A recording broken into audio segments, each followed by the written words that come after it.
This is the MLW Radio Network.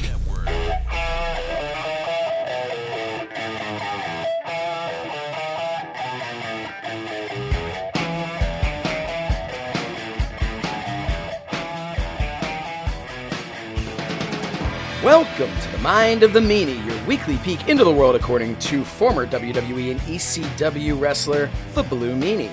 We'll cover wrestling, music, movies, sports, and lots of useless knowledge, all contained in the Mind of the Meanie.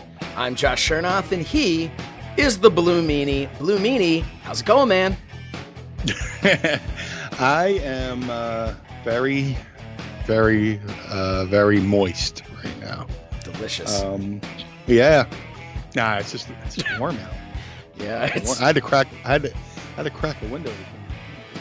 And I usually open up the door or window to let the farts out. But yeah, man, it was warm. Nothing like a moist fart. Yeah, that's the kind where you have to go check. You know, just like, give yourself a little dab with some toilet paper. Be like, okay, I can wear these another day. We're off to a good start here. Yeah, man. I got my seltzer. Yeah, me too. I'm ready to crack it open. I'm ready to crack it open. First, what do you have? No, you first. Okay, I'm excited. Going to be a gentleman about. I'm excited about mine. I've never had this before. This is, of course, Wegmans brand, orange pineapple. Wow. Yeah. So who knows? What do you have? Okay. This is so fun.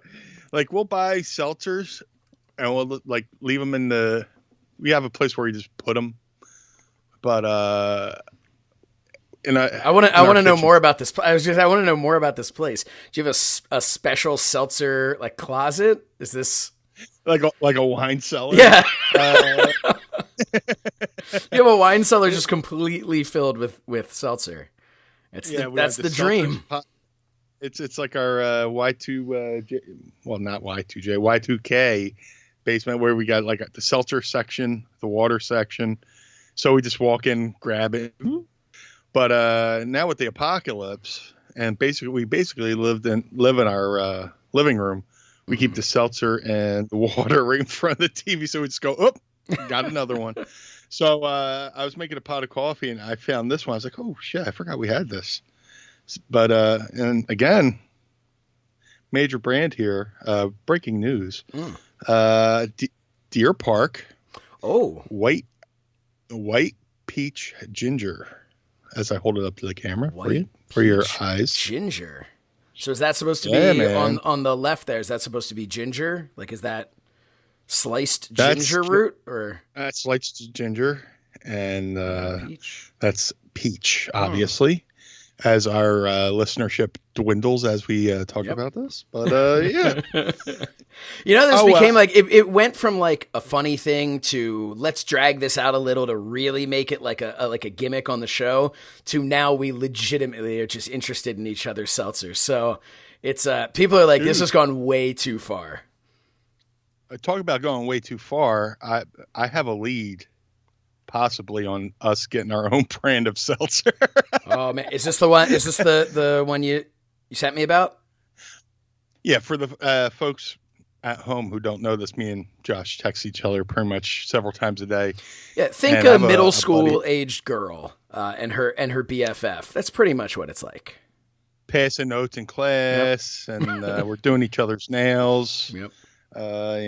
Whatever. I got a buddy. Sebastian, he's one of the top salesmen on the East Coast, whatever.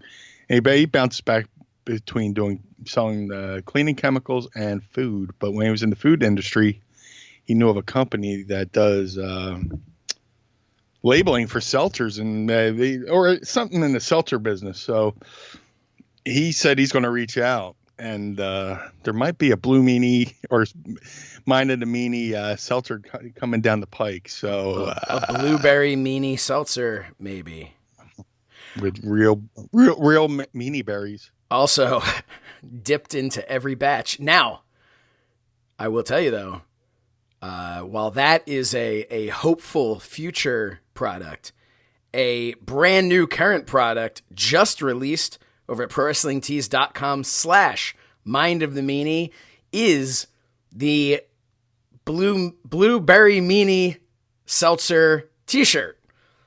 A t-shirt that depicts that depicts the seltzer of our dreams on it. So make sure that you go to ProWrestlingTees.com/Mind of the Meanie and get that shirt. And we have another shirt that we'll tell you about a little bit later. Another new one. We're just churning these out. Churning these. Did you say turning these out or churning these out? I said churning. Like churning. Oh. Like, yeah. But yeah. You're like the t-shirt machine. I'm churning them out. You're churning them out. Well, the other one, I'll tell you the other one now. I'll tell everybody the other one now. It was actually came from, and I'm going to look this up because, we need to give credit where credit is due. We had a Pod Squad member who reached out to us, Jason Ward at JKWard88, and said, at Blue Meanie BWO, at So Says Shernoff, after listening to this week's episode of At Mind of the Meanie, I feel like you need a blue shirt that simply says, that should be a shirt. Well, there is a shirt that now says, that should be a shirt, and it is a blue shirt, but it's also a white shirt. That's right. It is a blue shirt with a white shirt on it, and the t-shirt says, that should be a shirt. So it is a shirt within a shirt. Thank you, and you're welcome. Yeah. So go check that out. You're welcome. Yeah. And thank you, because it was their idea. We listened to our podcast. Yeah, I mean, real with stepping on each other's fucking toes left and right. Let me well, you know what? The reset button. No, it's fine. Hey, I want to check. Are you hardwired? I am hardwired. Okay, good. I promise you. There was a little bit of like a what's happening for a second, but I don't know if that's even going to be picked up. Sometimes it's not, sometimes it is. I don't know. And we're going to just see what happens. You're hardwired and I'm flying. You look a little pixely. Do I? A little. Yeah, that's just my moisturizer. So I actually just got I have Verizon, and I just got a whole pack in the mail yesterday of all new stuff. I'm supposed to be getting like a new higher speed on my internet or whatever. So I haven't set anything up yet, but hopefully that will be good too. But come on, Skype, you did great for us last week. Let's not shit the bed this week. So hopefully it's not the company fucking with your connection to make sure you hook up that new shit. Like, I don't know. We already paid for the upgrade, so they there you. Yeah, we should be good. Yeah. So what were you saying? I got some sad news on my end. Well, first off, shout out to my boy Bradley Fry. He's a guitar player in a really cool, I guess you could call him kind of punk band called Pissed Jeans. Bradley Fry from Pissed Jeans. Look him up. They got a YouTube page. Really good band. And he listens. And he said, he says he's been listening to every episode and he's really enjoying it. But he has informed me that sadly, Aldi is discontinuing my favorite line of seltzer from them, the Belle V series that I have been enjoying. You hate to hear news like this. I mean, 2020 has been bad enough. Yeah. And I've been enjoying the product. I still got like 2.5 cases left. I don't know if I should run out to like every Aldi. Well, just fill up that seltzer cellar. Yeah, man, and let them just sit there. And it's like I almost don't want to finish these 2 cases because it's like, then what do I do? But I guess I'll just have to leave the memories alone and just get you're gonna be drinking just a store brand like an animal, like me. A goddamn pauper. Yep, like me. Dude, now seriously, I have to go to Wegmans. Yeah, Wegmans is a There's great place. There's one in Cherry Hill near me. So. Yeah, there's one in is it Plymouth Meeting? King of Prussia? Mm-hmm. Plymouth Meeting, maybe. I think Plymouth Meeting. There's one in Montgomeryville, and then there's one in Warrington. And I'll tell you a quick story about Wegmans. When I was a youth, I went to an overnight camp, and we did one night. We all like our whole bunk left like with like a van from the camp for this like fun supermarket sweeps thing, and it basically gave us like a certain amount of money that I guess our parents had like put aside. I guess they knew this was going to happen, and we all went to this magical place. This was up in the Poconos, but we went to this magical place called Wegmans, and I'd never seen something like this before. And we went there, and I found my favorite cereal of all time. It's called Quisp. I don't know if you've ever heard of Quisp. It's basically, so the gimmick behind it is it's like an alien who came down and brought this cereal or whatever. Quisp can now only be purchased online, from what I understand. I haven't had it in many, many years, but I bought it and snuck it back into the bunk because we weren't really supposed to keep any food in the bunks. But I snuck it, and I had this Quisp cereal that I would enjoy. It's basically like Cookie Crisp without the chocolate, and the kind of like the same time almost like Captain Crunch, but without damage to the roof of your mouth.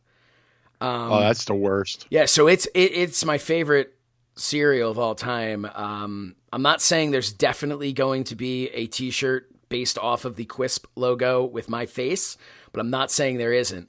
But it said Quisp sounds like something you say. It sounds like something like you're trying to say Cookie Crisp, but with a mouth full of cereal. I'm having Cookie Quisp. Yeah, or you're very like, or you're like very formal, like what are you eating? Oh, I'm eating Cookie Quisp. Yes, that's it's like Stewie from Family Guy. Yes, exactly. But that was like the first and last time I ever heard of Wegmans. And then I was living, I guess it was like post-college, living in Warrington, Pennsylvania. And we get word that a Wegmans is coming in. And I lost my mind. And then I lost a lot of money at the whatever you call those things that they're not allowed to have anymore. The little bars. I'm blanking on the term of it. Where you get your lunch. A salad bar. Oh, wow. Salad bar. Man, I am not doing well today. Are they really banning those? Oh, no, I'm just assuming they're going to, because so last time I went to the salad bar, I don't know if it came from the salad bar, but I got a bad case of food. I got a bad case of food poisoning. And so I'm done with salad bars. And now, just, in general, it just seems like one of those things that's not going to come back in like the new world, Nah. To me, I'm kind of heartbroken because, well, not heartbroken, but like there's like a China buffet near me called Ruby Buffet. I think they got one in Cherry Hill too, but, shout out to Cherry Hill for 2 mentions today. Yeah. But, like, who'd dude, they what's that? I said, who'd they ever beat? Nah, fun. But yeah, fucking Ruby Buffet, man. It's like one of the most over buffets ever. Like, the food's actually pretty good. So, I'm sitting here going, man, I wonder if that's going to come back, or like, are they going to recover, or what are they going to do? And like you said, one time I went there, and me and Mrs. Meanie came home from there one day and got a bad case of the trots, and we're just like, oh man, this feels bad. And it felt like food poisoning. And fucking when Gabe Sapolsky used to live in Philly, I would run into him here and there. It's like, hey man, and is this the day I saw Gabe and his wife there? I was like, dude, I saw you? We were both at the fucking Ruby Buffet. What? Did you get sick at all? He's like, no. I was like, dude, me and Mrs. Meanie are fucking, barking at our shoes, screaming into the fucking toilet. Coming out both ends type of situation. It was so bad. Yeah. He's like, oh, please don't tell me you got food poisoning there, because that's my favorite spot too. But it was like one of those 24-hour bugs. But man, I've had food poisoning. Yeah. Not a fun experience. No. Food poisoning. I was living in Memphis for WWE when they sent me down there for the couple months I was down there, and I was, I'd lost like 160 pounds and doing all this stuff, and I tried to do the Rocky shake, the raw eggs, where you crack open yeah. And I was like, let me put some egg whites in my protein shake. Dude, it was excruciating. Is that bad. Food poisoning or salmonella? Probably salmonella. Yeah, probably salmonella. Okay. But yeah, fucking salmonella. Well, either way, it was fucking, and it didn't hit me until like halfway through the day, and then like I'm driving to the show or riding to the show. I rode over with the promoter, and dude, I had to wrestle. I wish I could find footage of that match. I was like a zombie, just sitting there, like just staring, just like, oh, this is the fucking worst. And it hit me for like a day and a half, 2 days. It was fucking brutal. The worst. Oh, that sounds terrible. Yeah, fever. Everything. But yeah, I don't know how to. I don't know how to exit from that one. No, but yeah, from all ends. Yeah. Yeah, it was. I had once. There was this. It's like a Vietnamese restaurant that my friend told me. He's like, oh man, it's the best restaurant. You got to go. And like, I know he's a great guy. Not someone that you really want. Like, if he says it's good, think twice about it. And I knew it, but I was like, all right, I'll go. Whatever. It's got one of those things. It was like a sushi wrap, but it was like one of the ones that basically looks like they shoved a bunch of stuff in a condom. Do you know what I'm talking about? It's like the summer wrap type thing. Yeah. So, and it was some sort of like, and here's the thing. It was tofu, and it was like a peanut sauce and like tofu. So we're not even talking about any meat. We're not talking about any fish. We're not talking, like, this was purely vegetarian. I bit into this thing, and I'm like, this just does not taste right. Like, this just doesn't taste right. I gave it like a second bite, and I'm like, nope, this isn't good. So we're talking about 2 bites of this thing. That's it. Later that night, my buddies and I had been planning a trip to Scotland. And so we had like a conference call to kind of go over this whole trip and everything. And I'm just like starting out talking to him. Then I'm like laying down in my bed on the phone talking to him. And then I'm just like, hey guys, can you hold on just 1 second? I need to go vomit. And it was bad. I came back, they're like, are you okay? I guess they like heard me through the phone. They're like, are you okay? I'm like, I am not. So you guys figure out where we're going and we'll talk about this another day. And I had to get off the phone. It was really bad. So like 2 years later, he sends me a text and he's like, hey, remember that place where you got food poisoning? I'm like, yeah, I'll never forget it. And he sends me a screenshot of their failed health inspection. And I mean, it was like really badly failed. And I'm like, so I don't know what went into my system, but it was terrible. I hope everybody's listening to this while they're like eating something in the car on their way to work, or you know. Yeah, man. You know, that one listener is sitting down to a Chinese buffet or a Vietnamese restaurant. Oh man. Speaking of food, I got a good transition. Unless you've got one. Well, first off, I've been staring at this seltzer for like you want to crack it open? Let's crack them open. All right, 3, 2, 1. One. Oh, good. I Sandmaned that one. I did it with one hand. Oh, nice. I splashed onto one of my external hard drives. That's when you guys don't get this episode for an extra week, you'll know why. Have you ever had your flavor before? I'm sure I have because we had a whole case, but I grabbed the last one, the Orphan. Well, let's take this moment to be like a reboot, like a cleansing of the palate from This was delicious, though. Our wonderful food poisoning. Hey, well, I had a great thing. We go from terrible food to really good food. How about a shout out to Chef Mike and what he's been doing on social media? Yeah. If you wanna tell us a little bit about that, because I feel like I've been cannibalizing the airwaves so far. No, dude, Chef Mike's the man. That's not a nickname. He's a legit chef. Yeah. Sometimes people get nicknames like, "Hey, Captain, how you doing?" The guy's not really a captain. Chef Mike's a legit chef, and dude, he is in the midst of coming up with a legit meanie burger. Yeah. Because you coined, I forgot how. Again, I don't remember anything we talk about. Yeah, one of us coined it. I think you.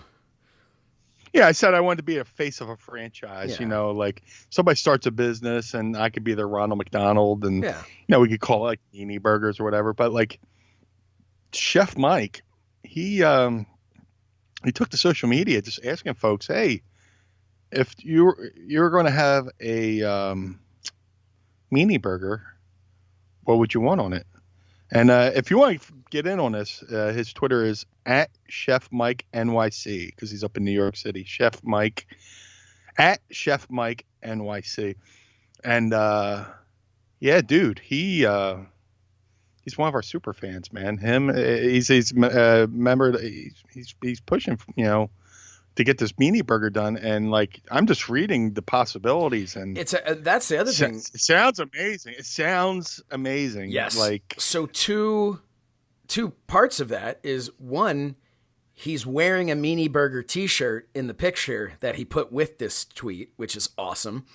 And two, thank you. Yeah, and thank you. And two, not only is it so cool that he wanted to do this, but the outpour of Pod Squad members who all had really good ideas.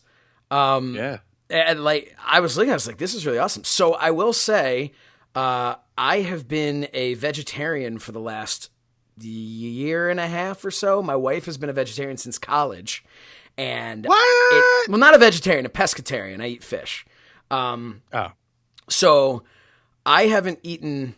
I guess this was Thanksgiving, not this past year, the year before was the last time. So it started, and then it was Thanksgiving. I'm I'm going to need to have some turkey. And now I just haven't had it. My wife is an amazing cook. And I'm not going to complain about the fact that she wants to, she cooks these delicious meals. So Chef Mike, if it's not too much trouble, I might kind of need one of those Impossible Burger kind of, for if we ever do this, or if it's really, really, really good, I might have to stop being a pescatarian for at least a meal. So just don't tell my wife, but, no, she is not the one who made me into that. What's that? She's not listening to it. Hopefully she's not listening. No, she's definitely not listening. Definitely not. But you know what I'm going to do when we have the baby and we're in the hospital and we're not allowed to leave for 4 days. I think I'm just going to play from episode 1 of Mind of the Meanie in the room when she's in her bed and can't do anything about it. And that's how she's going to listen to the show. You're going to force feed her. Force feed her Mind of the Meanie. No, but Meanie, you guys, you know what? We are having a video here, and you guys should definitely have to see Meanie's face when I said vegetarian. The disgust on his face, the shock, the awe. He's looking at me differently now, forever. He's always going to look at me differently. Dude, but I had no clue. I had no clue. Yeah. I was like, they still make you? No, it's just really it's funny. This is really what happened. She goes to me, you can cook whatever meat you want, whatever it is, chicken, burgers, steak, whatever it is you want to do. But you're the one who's cooking it. I'm not cooking it. And my laziness beat my love of meat. So that's basically what happened. I was just like, wow, nope, not going to happen anymore. So yeah. You totally set yourself up for that one right there. Oh yeah. You just my love of beat your meat. meat. Yeah. Yeah. No, I used to. I mean, Anyway. I'd see meat, and I would put that. I couldn't get it in my mouth quick enough. But ever since I met my wife, it's just been all fish. Just for the people. He said that as I was taking a sip of my seltzer, trying to get a spit take. Well, dude, you spilled seltzer on your equipment, and you're just trying to get me back and make me spit all over my gimmicks over here. If I'm spitting on my hard drive, you got to spit on yours. Oh man, what the hell? Yeah. Oh, well, I'm already going to hell. I mean, I got to Why are you going to hell? My highway to hell has an easy pass lane, so it's just. Oh, Mr. Heffron, please come right through. We've been waiting for you. This is all my kindness has all been a fucking disguise. It's just been a sham of a con of a whatever. Have you ever thought about for Halloween or something being the red meanie, where you're basically the blue meanie but the devil version? Nah. Yeah, well, I think of this. Blue meanie has the red meanie on one shoulder and the white meanie on the other shoulder. It's like the devil and the angel. Yeah, it's just I've gone through my whole career of legit. I'm not people don't get what the blue meanie is, right? So they don't get it's a takeoff of a character from the Beatles. But also a little mini history lesson on the term blue meanie. Blue meanie is pretty much public domain in England for. Back in the day, it had two meanings. One was it was about the police in England. Here comes the blue meanies, the boys in blue. And that's why the Beatles, said, or authority figures, the blue meanies was the authorities or whatever, something like that. And then also I learned this when I was wrestling for 1PW and over in England. And the promoter's father told me, well, the blue meanie was also a nickname for a form of currency in the UK. And during the Depression, you're like, oh, man, I'm down to my last blue meanie or something like that. Interesting. So blue meanie had, meant was a nickname for a form of currency in England, meant the police or authority figures. And the Beatles just adopted that into the Yellow Submarine. You know what's funny though? When I always looked at you, I thought first of all, authority figure, and then I thought this guy's money. So it fits like a glove. Hey, I see what you did there. But no, seriously, people come up to me. How come you're not the orange Ruffy? I'm like, dude, stop. Shut up, please. Man. Stop. Why aren't you the yellow meanie? Dude, come on. Yeah. And to add to this, I am the blue meanie, the pro wrestler, but there's a punk band. I don't know if they're still around, but they're really good. They're called the Blue Meanies. And they have a really, look them up. They have a really cool album called Kiss Your Ass Goodbye. And then I was just looking through my photo album on my phone. I was looking for a photo of me with Mark Henry because his birthday. As we record this, it's Mark Henry and Jerry Lynn's birthday. So I was looking for some photos. And happy birthday to those. Yeah, happy birthday to those guys. Love them to death. But there's a photo on my phone. I have a bumper sticker on one of my cabinets upstairs. There's a record store in California called Blue Meanie Records. So people would just send me Blue Meanie related stuff through the mail, which, hey, if you want to send me something funny or whatever, I'm surprised I haven't put this over. I have a legit P.O. box. Yeah. P.O. box, Blue Meanie, P.O. Box 37284, Philadelphia, PA 19148.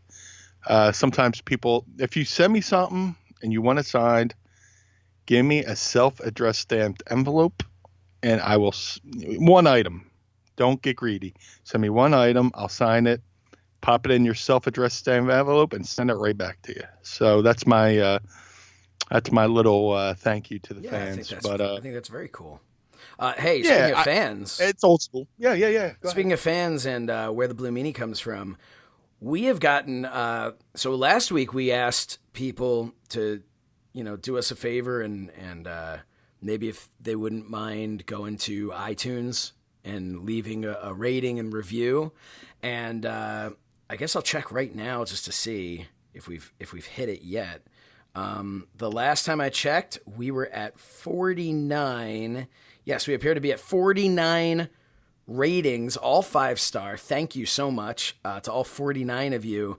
It might go down after this episode. I know. We had said that we were going to hit that when we hit 50, we were going to do something and we would take the time to think about it. But I don't think we thought we'd get to 50 this quickly. We haven't thought about it yet, but we'll do something. We have several milestones we have in mind. So. Yeah, but one of these that stands out from what you had said was from Tony to Dat. That's Tony to Dat. So good. He said, thank you, Meanie and Josh. Really enjoy the podcast. I don't think the podcast is too long. Hey, thank you for that. I like the nuggets of conversation of different topics. Really makes commuting to and from work enjoyable. This made it to my weekly podcast rotation. And then this is the best part. Would love to hear Meanie and Josh do a watch along of the Yellow Submarine. So, so that's somebody who got where Meanie came from. That's something for a milestone, to set a milestone at some point. Definitely not 50, but we could do that, but we would have to be awfully inebriated to. I think that's the only way to watch Yellow Submarine. Well, that's the thing. Raven was like, "Hey, have you ever seen the Yellow Submarine?" I was like, "Yeah, when I was a kid. As a kid, it was on TV, like, regular TV, like a cartoon." And I was like, "Yeah, I read something about that." Yeah, and then we got back to Raven's house, and as soon as Blockbuster opened, me and Stevie went and rented it, and we just watched it. I was like, man, I could, I could see where he got the similarities and stuff, because he thought I reminding him of him. I was like, but you gotta kind of be half drunk or half stoned to watch that movie, for it to get half drunk truly and half appreciate. Hey, why not? You do one, I'll do the other. Is that how we'll? Shamil, Incorporated. I'll be Laverne. You be Shirley. All right. My favorite. Laverne and Shirley. They were. I think Shirley was teaching Laverne how to drive in their living room with chairs or whatever, and they're like.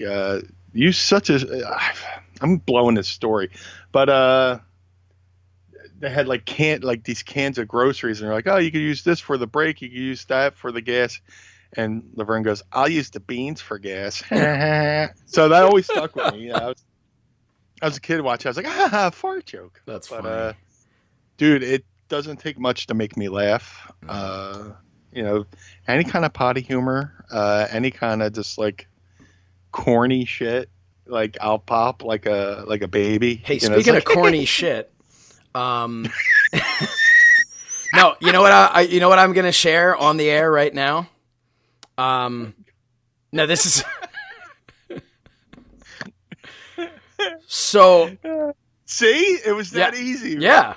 So Go ahead. My brother, the non-Fredward Fred that we talk about, my brother sent me what's that? Not said Fred. Yes. So he sent me a picture the other day, and I can't wait for his feedback on the fact that I'm telling everybody this, but I think it's fantastic.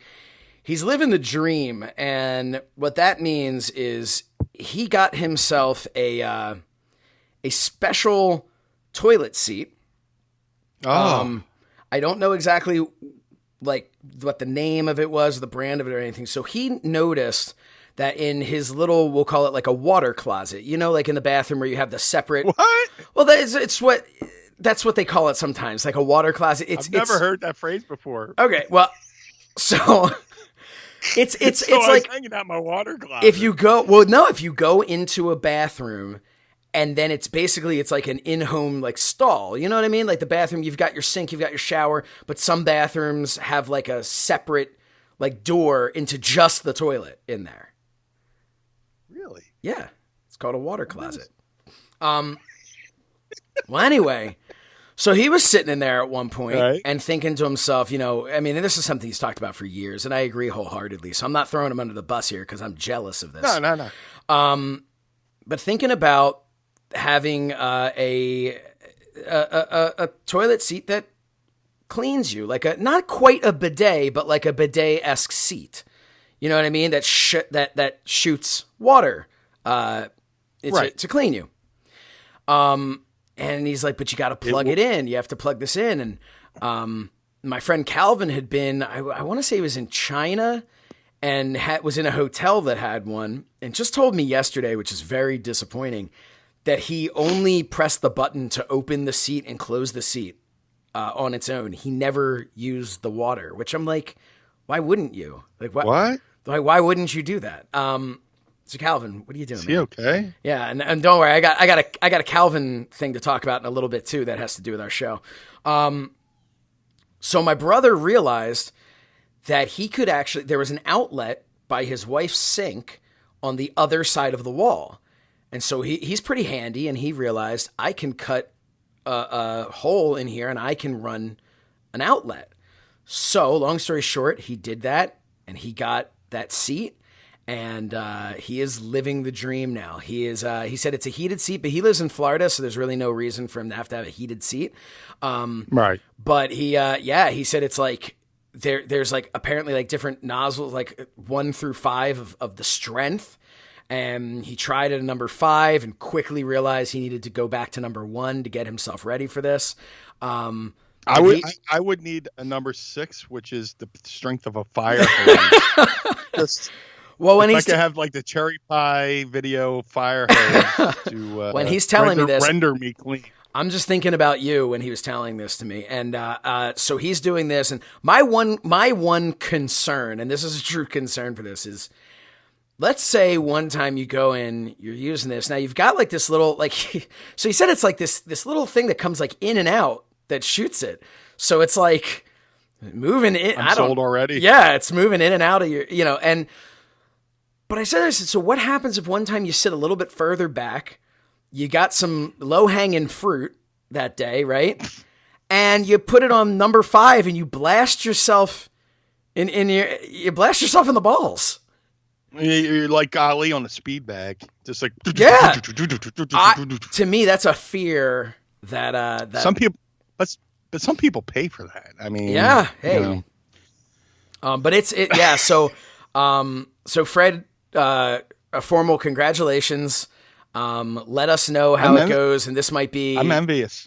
Yeah, I think I'm gonna start. Maybe I'll start saving up, and this can be your next year's birthday present. Hey. Yeah. Although I feel like I'm gonna make sure I'm gonna have to get one with like a warranty for you. It goes from being a bidet to a bidet. Hey, what are you doing back there? Hey. Oh, little tickle on the old fancy. But yeah, so congratulations for that. Do you ever see Kids in the Hall? Yes. Where they're the aliens on a spaceship, and like it's like a assembly line, and they just have abductees coming through, and they're like anal probe, and then it's onto the next anal probe. Wow. But like they're like 2 aliens, and they're in an assembly line complaining about work or something like that. Like and they go anal probe, and the guy turns to the camera and just smiles, and they send him back on his way. It's like that would be me with your with Fredward's fucking bidet. I'd be like, man. Dude, there needs to be a number 6 on there. I'd be writing back to the manufacturer. I mean, I was in my water closet, and hey, I need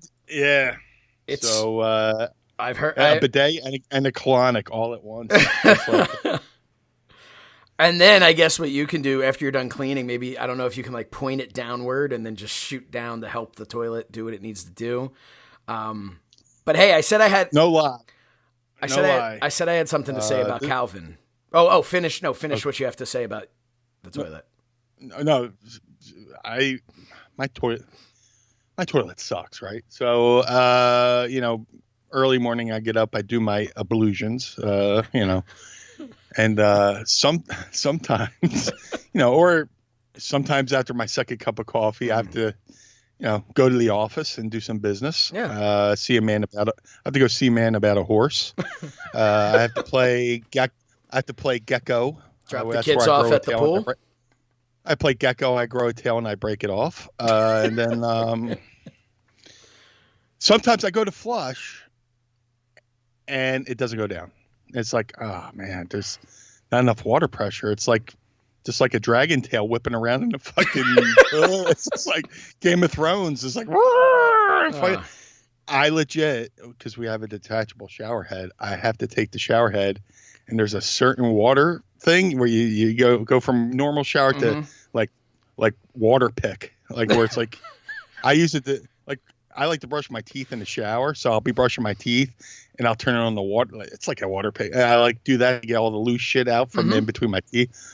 I have to put it on that setting and aim it at the toilet.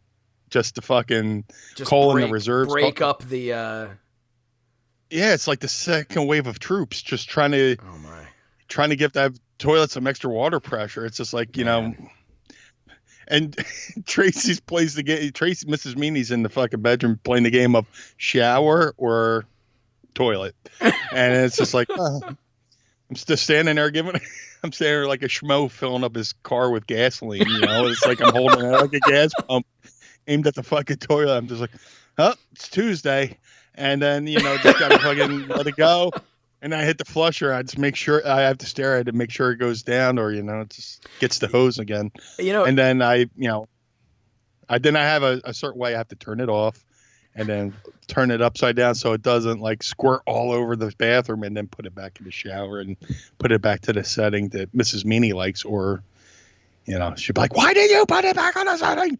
So I think I was trying to break some shit up, Yeah, that's breaking the fourth wall with Mr. Meanie here.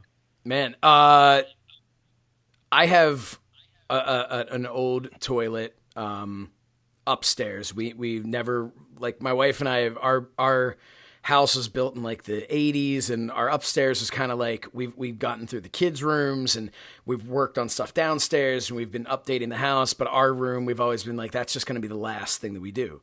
But we redid our powder room and got a new toilet, and that is my go-to place because that is like an airplane toilet. Like that sucks things down instantly. And prior to redoing it, I always thought, hey, maybe this is I didn't know how it works. So I thought maybe this is like a pipe thing. It's straight up a toilet thing because the one upstairs it's like plugging in a USB. Like it's a 50-50 chance, but you're always going to get it wrong. You know what I mean? And this one downstairs just sucks it right down. And it's like, it's great. It's fun to watch.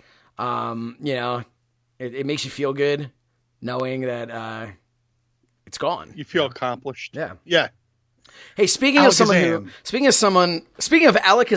speaking of magicians who have not been able to accomplish something, my good friend Calvin Tan. So do you know that Calvin's a magician? You know he's a magician, right? We have had this discussion, I believe. Okay, yeah. He was, so some wrestling fans are actually familiar with Calvin, maybe not by name, but the StarCast social media posted a video during, I want to say it was StarCast 4, maybe, or StarCast 3. And it was like late night after things had kind of like wrapped up. A bunch of us were just hanging out in the tech room there. And we found out that Dave Silva, shout out to Dave Silva, awesome guy. Dave Silva's kids love magic. And so I was like, oh, Calvin's a magician. So Calvin just started kind of doing magic for all of us there. And Dave filmed it to show his kids and then loved it so much that he put it up on the StarCast social media of like all the fun that we were having. So some people are familiar with who Calvin Tan is. Calvin also was given a lot of credit last week for finding that picture of me from the WWF Raw video game the drawing. Yeah. Yeah. So I was on like a Zoom call with a bunch of the guys, like a bunch of my friends, just kind of catching up. And he surprised me with it by popping that disc in and showing it on the TV. And I said, dude, get a screen cap. And he's like, all right. He's like, nah, I just got to make sure the lighting's right so it'll like show up well. I'll do it later.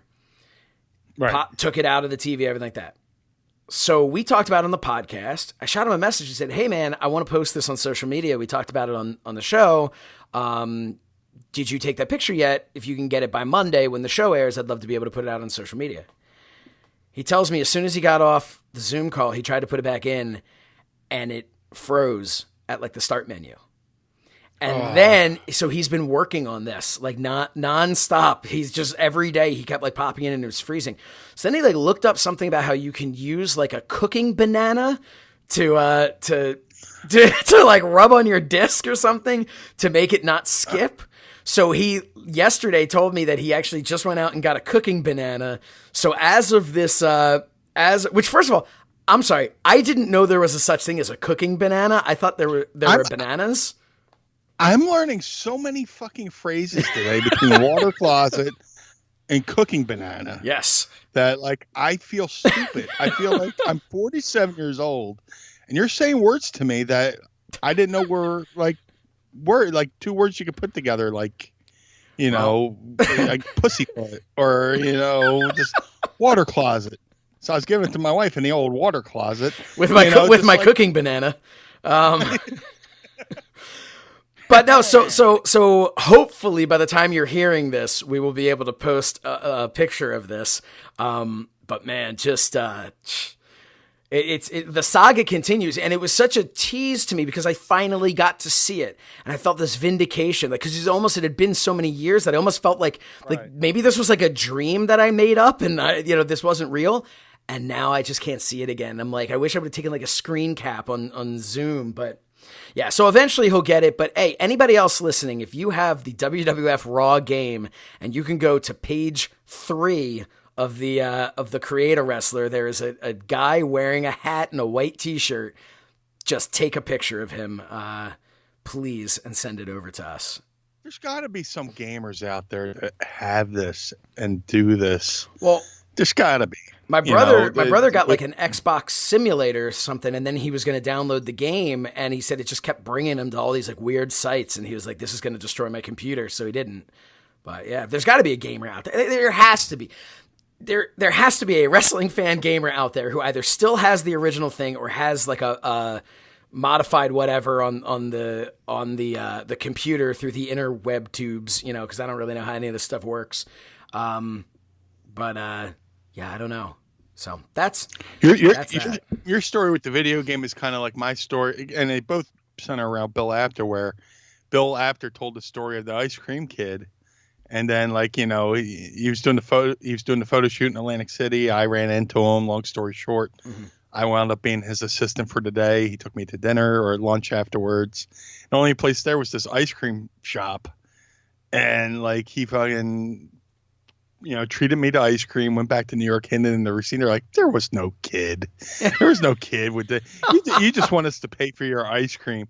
And then I walk into the PWI offices with Al Snow, and he looked at me like he saw a ghost and took me by the arm and took me around to Stu Sachs and everybody in the office going, see, this is the kid. This is the ice cream kid. It's like, that's your story with the Raw game. You found it. And now you just got to get a cooking banana or whatever the fuck you called it and just rub on your disc. So that was a good transition to our sponsor, but I'll wait on that. So how much time, because I had heard, I as you were telling this story, I'm like, yeah, I know this story. And I do think it's kind of cool that Bill had, because you weren't in the business at all when that happened, right? Which the first time when you met him, obviously when you were there with Al. Were you in the business? Dude, I was a kid. This was 87. It's for the Lloyd Hunnigan fight in Atlantic City. So I would have to Google that. But he was in town doing a photo shoot for Pro Wrestling Illustrated's sister magazine. I think it was KO magazine. Okay. So I'm walking to the mall me and Bill have like slightly two different versions of the story on how we met, but I remember I was walking to the mall and I was getting my jacket airbrushed because there's a store there. And I was getting the Van Halen logo put on my jean jacket, which I still have. Awesome. And this guy's walking towards me, and I'm like, I had to be like 16 or 16 or 17. I was like, holy shit, you're Bill Apter. Yeah, he's like, hi, how you doing? I was like, there's no wrestling shows in town. What's going on? He's like, I'm doing a photo shoot for our sister magazine. I think it was Ringside or KO. I don't want to get it wrong. Fact check me, please. So I was like, all right, cool. Shook his hand, wished him well. And he told me it was over at Trump Plaza. And I knew Trump Plaza like the back of my hand because my grandfather worked there. Right. And they had like an arcade there with a video jukebox. I would go up there and play video games all day. So I knew all the ins and outs of that fucking place. So I walk over, drop off my jacket. I was like, you know what? Let me go back there and try to find Bill. Let's see what's going on here. It's kind of like I was trying to set up a situation just to hang out more. So I walk over, and lo and behold, there's Bill. I was like, holy shit. So hey, Bill, it's you again. He's like, oh, hey, you're the kid from the mall. I was like, yeah, what's up, man? He's like, do you know anywhere I could get batteries? I was like, yeah, I know. Yeah. And then next to the water closet. But I was like, yeah, which was the mall we were just at. So he trusted me. He's like, I need these batteries. He put the batteries in my hand. He's like, I need these. Here's $20. Can you go grab them for me? I was like, yeah, sure, whatever. You're fucking Bill Apter, I run and get the batteries, come back. It's like, hey, I'm doing a photo shoot with Lloyd Hunnigan. Would you want to hang around? And I'm like, absolutely. So, I'm hanging out. He's got like a row of cameras on the floor. He's got his backdrop, and it's like in a banquet room. Mm-hmm. And Lloyd Hunnigan comes in with his manager, and they start taking photos. He's in his gear. And then I would stand next to the cameras. Bill go, okay, give me that second camera. I pick up the second camera, hand it to him, take the one. He just, boom, put it back on the floor. Put on the floor and next to the other camera. So after that, he's like, he had all this equipment. I don't know how he got it around by himself. There's a couple heavy ass cases, and he took a bus down instead of driving down. I guess there was a casino bus that ran from his house. That's where the impetus of me helping him carry his gear to the bus. And he's like, let's get something to eat. And you want something to eat? I was like, yeah, sure. That's how I know it's going to be a true pro wrestler. I never turned down a free meal. It's like, hey man, yeah, sure. And he's like, there's like this ice cream shop on the boardwalk. He's like, let's get some ice cream. Sure, you're paying. All right. So we're eating ice cream, and then I help him carry these big ass cases. And I hang with him until he gets on this bus, and he gets on the bus. He gives me his card, which I still have, which is awesome. It's got the Pro Wrestling Illustrated logo. When it's the address for the offices in New York, his phone number were there, and all this stuff. And that was about it. And then I would call here and there, just say, hey, what's up? And he was always busy, which understandable. And then WrestleMania 4 and 5 come to Atlantic City, and he calls me up. He goes, hey, I'm coming down with my wife and kids. Do you know anybody who could babysit? I was like, oh, absolutely. So not me, of course. But my cousin had a girlfriend who she was in high school. She was a babysitter anyway. I was like, yeah, I know somebody. So I hooked him up with the babysitter. I stopped by the hotel, and I got a photo with him. We're just right before he was heading over to because back then, PWI was banned from ringside for WWE events. So he had to like legit be in the crowd and take photos from the seats. It's kind of fucked up. But I met him for a second, hung out. And then after that, it was like basically like radio silence. Like I maybe saw him one time. I know I was front row for NWA at the Civic Center in Philly. There was a house show, and then the next month was Halloween Havoc '92, which everybody sends me screen caps of and video and GIFs of me because they put the camera on me and a bunch of guys in the front row were like, boo, yay, boo. So I saw him ringside for one of those two shows. I was like, hey, Bill. He's like, hey. So flash forward, I go, I move away, train with Al. Mm-hmm. And then Al's working for ECW. And I took the ride out with him because I was still training there. Like, fuck it, we'll go back to Philly. And WI offices, and like I said, Bill Apter sees me in the offices, where, years before he had, been telling the story of the ice cream boy, right. Which I'm surprised he didn't bring up in the times I had seen him before. But I walk in and he's just like, oh my God, you're him. You're the kid. Blah, blah, blah, blah, blah, blah. And he takes me around and it's like, hey, this is the kid, the ice cream boy. And like, Stu Sack's like, yeah, whatever. It's okay. You proved your point. And so, and from that point on, anytime there's like a PWI 500, they would crowbar me into the PWI 500. and in my PWI profile, it would say, Blue Meanie likes Haagen-Dazs, or Blue Meanie likes Ben & Jerry's. There was always like an ice cream reference. That's awesome. Yeah. So like, if you ever get one, anybody who's got the old PWI 500s, like from the 90s, did you see Blue? I don't know if I ever made it as Brian Rollins or the Zebra Kid, but definitely Blue Meanie. If you look up the Blue Meanie and the old PWI 500s, if you're out there, you got it. Maybe take a screenshot and send it over. Yeah, but awesome. there was always like an inside reference to and it became a challenge of like, how what can we say this year? So it's funny because I mean, I guess I don't know how many people know or don't know, but obviously some people know that I was on Bill's podcast. Was kind of how I got back into the wrestling business. But I met Bill when I was 9 years old. He moved into my neighborhood, which was when PWI moved to Bluebell, Pennsylvania from New York. And that's when he moved, and that's when I met him. But I used to do the same thing that you did. He would take me with to ECW shows, and I would carry help him carry the bags in and hand him the camera whenever. It happened to be during the time period when you were in WWE or WWF at the time, was when I was doing this. But yeah, I had done all that with him. But I think it's very cool. When I told Bill that I was doing the podcast with you, he had told me, he said he thinks it's so cool. He's like, 'cause it's two people that he like knew before they were ever in the wrestling business, now doing something together. Yeah. So I do think that's pretty cool. And I love fun Bill. Story. Bill is great. Bill is such a character. That's the perfect word. Yes, he is absolutely a character. But I've never seen somebody more attentive to his fans, I guess would be like not just, I mean, you see tons of people very nice, very, friendly.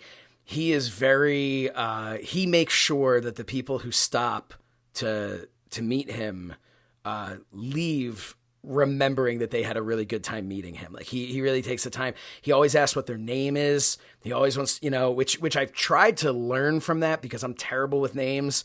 But he always wanted to know what their name was and where they came from and stuff. Yeah, so it's really, Bill's a great guy. If anyone's listening to this and you haven't had the opportunity to meet Bill Apter at one of these conventions that we hope to one day have again, definitely go out of your way to meet him. He's just a fun dude, and his without Bill, I can tell you for sure, I would not be here right now doing anything in the wrestling business. I don't think so. Yeah. I think Bill and Bill was the face of that magazine because he was always at there was 3 magazines for those too young to remember. Oh, what's a magazine? Pro Wrestling Illustrated. Pro Wrestling Illustrated. Pro Wrestling Illustrator was the Jerry the King Lawler one where it was just him drawing things the entire time. pretty much. Yeah. And then there's Pro Wrestling Illustrated, The Wrestler, Inside Wrestling, and then they like had a couple offshoot magazines here or there, like Wrestling USA or something like that. But those three were Bill the real. They were the real three. You know, yeah, those they were the Trinity, the trio or whatever. But yeah, Bill was always the face of the magazine. He was always there giving out the awards. I still have my copy of Lords of the Ring, the first VHS, pro wrestling. It might have been the first VHS ever for wrestling. I'm not sure. Which I actually think it was. Yeah, I think it was the first one. They filmed that over in. He filmed that with Gordon Soley, the dean of wrestling, over in Paulsboro, New Jersey. There's a film studio over there, and there's some stories Bill told me about filming with Gordon, which I'll keep close to the vest. Yeah. But it's just like Bill should be in some kind of Hall of Fame. Yes, that's the point I was getting to. He's in the Wrestling Observer Hall of Fame. Got in there about a year or so ago. And there are a lot of people who consider that like the ultimate Hall of Fame in wrestling, because of the nature of how you get in by, fans and peers in the business and whatnot. And while I have a tendency to be very critical of Dave Meltzer at times, I will say with his awards, I think that's pretty much the most fair way that you could get somebody into, you can give somebody an award. But it's just, I would like to see, for his sake, I would like to see him in the WWE Hall of Fame. And I know that kind of goes against the concept of WWE. Like you mentioned, PWI was banned from ringside at a time because they were not the WWF magazine. And, but I just feel like what those magazines did more than WWF magazine ever did for a wrestler. Those magazines were how a guy like me, who was a WWF guy, they're how I knew all about the NWA. It's same. Yeah. Same so, I just think a lot of people have been honored who never wrestled in the WWE. A lot of people, as they should have been honored. I think it would be great to see him in there. Well, technically, people, I see people shit on WWE for putting people in the WWE Hall of Fame for people who haven't wrestled there. But basically, they're the gatekeepers of wrestling history right now because they own so many different libraries. They own different, they have the rights to different promotions, from whether it's AWA or WCW, and WCW was an offshoot of the Crockett's and all that stuff. So they own the libraries. They own the history. So, and like you said, man, fucking Bill and those magazines were the internet before the internet. Yeah.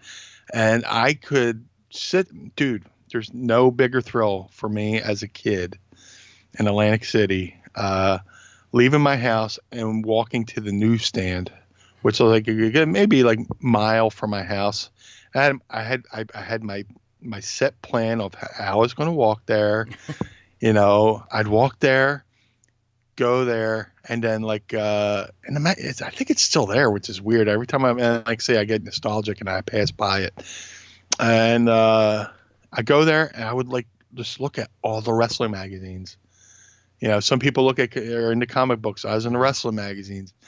So the one side of the wall was wrestling magazines, and if I turned around, there was a section with all the heavy metal and music magazines. So I'd journey over to the wrestling magazines, and make my short stack of the magazines I wanted, and then I'd journey. I take them over to there was Metal Edge or Rip magazine, like all the hard Circus magazine, anything that had Van Halen in it, basically. And I would get those, and I'd buy them, and I would carry them home, and my walk home was a little bit more brisker because I just wanted to read these magazines. So I'd go home, the perfect setting would be I'd get home, crack the window open, get a nice little breeze, just sit there, lay in bed, and just stare at these magazines and just the theater of the mind, where you're just like reading about these angles and storylines, and you're just like imagining how it plays out in your head. Eventually, we start getting like NWA and different promotions in our area, through, because in Atlantic City we get New York channels, so we get Pro Wrestling USA, and then like, different syndicated shows like World Class would, start airing, and then we had wrestling from Florida for a little bit, when DDP was doing the play-by-play. Always cool to know about these magazines were like the primer coat of, they prepared you for the wrestlers you should seek out, because a wrestler could come from another promotion in the WWE, and they're already over because of these magazines. Yeah. Well, I remember things like I remember when Sid Justice showed up in the WWF. I knew who he was because I read the magazines, and I knew this was Sid Vicious coming over. Had I not read those magazines, because I would watch like WCW Saturday Night, which I don't even know. My years might be off of when that was, but or at least when I stumbled upon it and was watching it, and I think that for me there were a lot of times I was able to go, oh my God, it's this guy from somewhere else, and get more excited. Where I sometimes wonder, would I have been like, okay, here's this Sid Justice, I don't care, but for me instantly, Ric Flair, when he came over as the real world's champion and he had the big belt. There were a lot of people who didn't get it, didn't know what the belt was, didn't really know who Ric Flair was. But if you read those magazines, even if you didn't watch the NWA or Jim Crockett Promotions, you didn't watch anything that Ric Flair had ever been, a part of, you knew that belt. I knew that belt just from how many times was that belt on the front cover of Pro Wrestling Illustrated.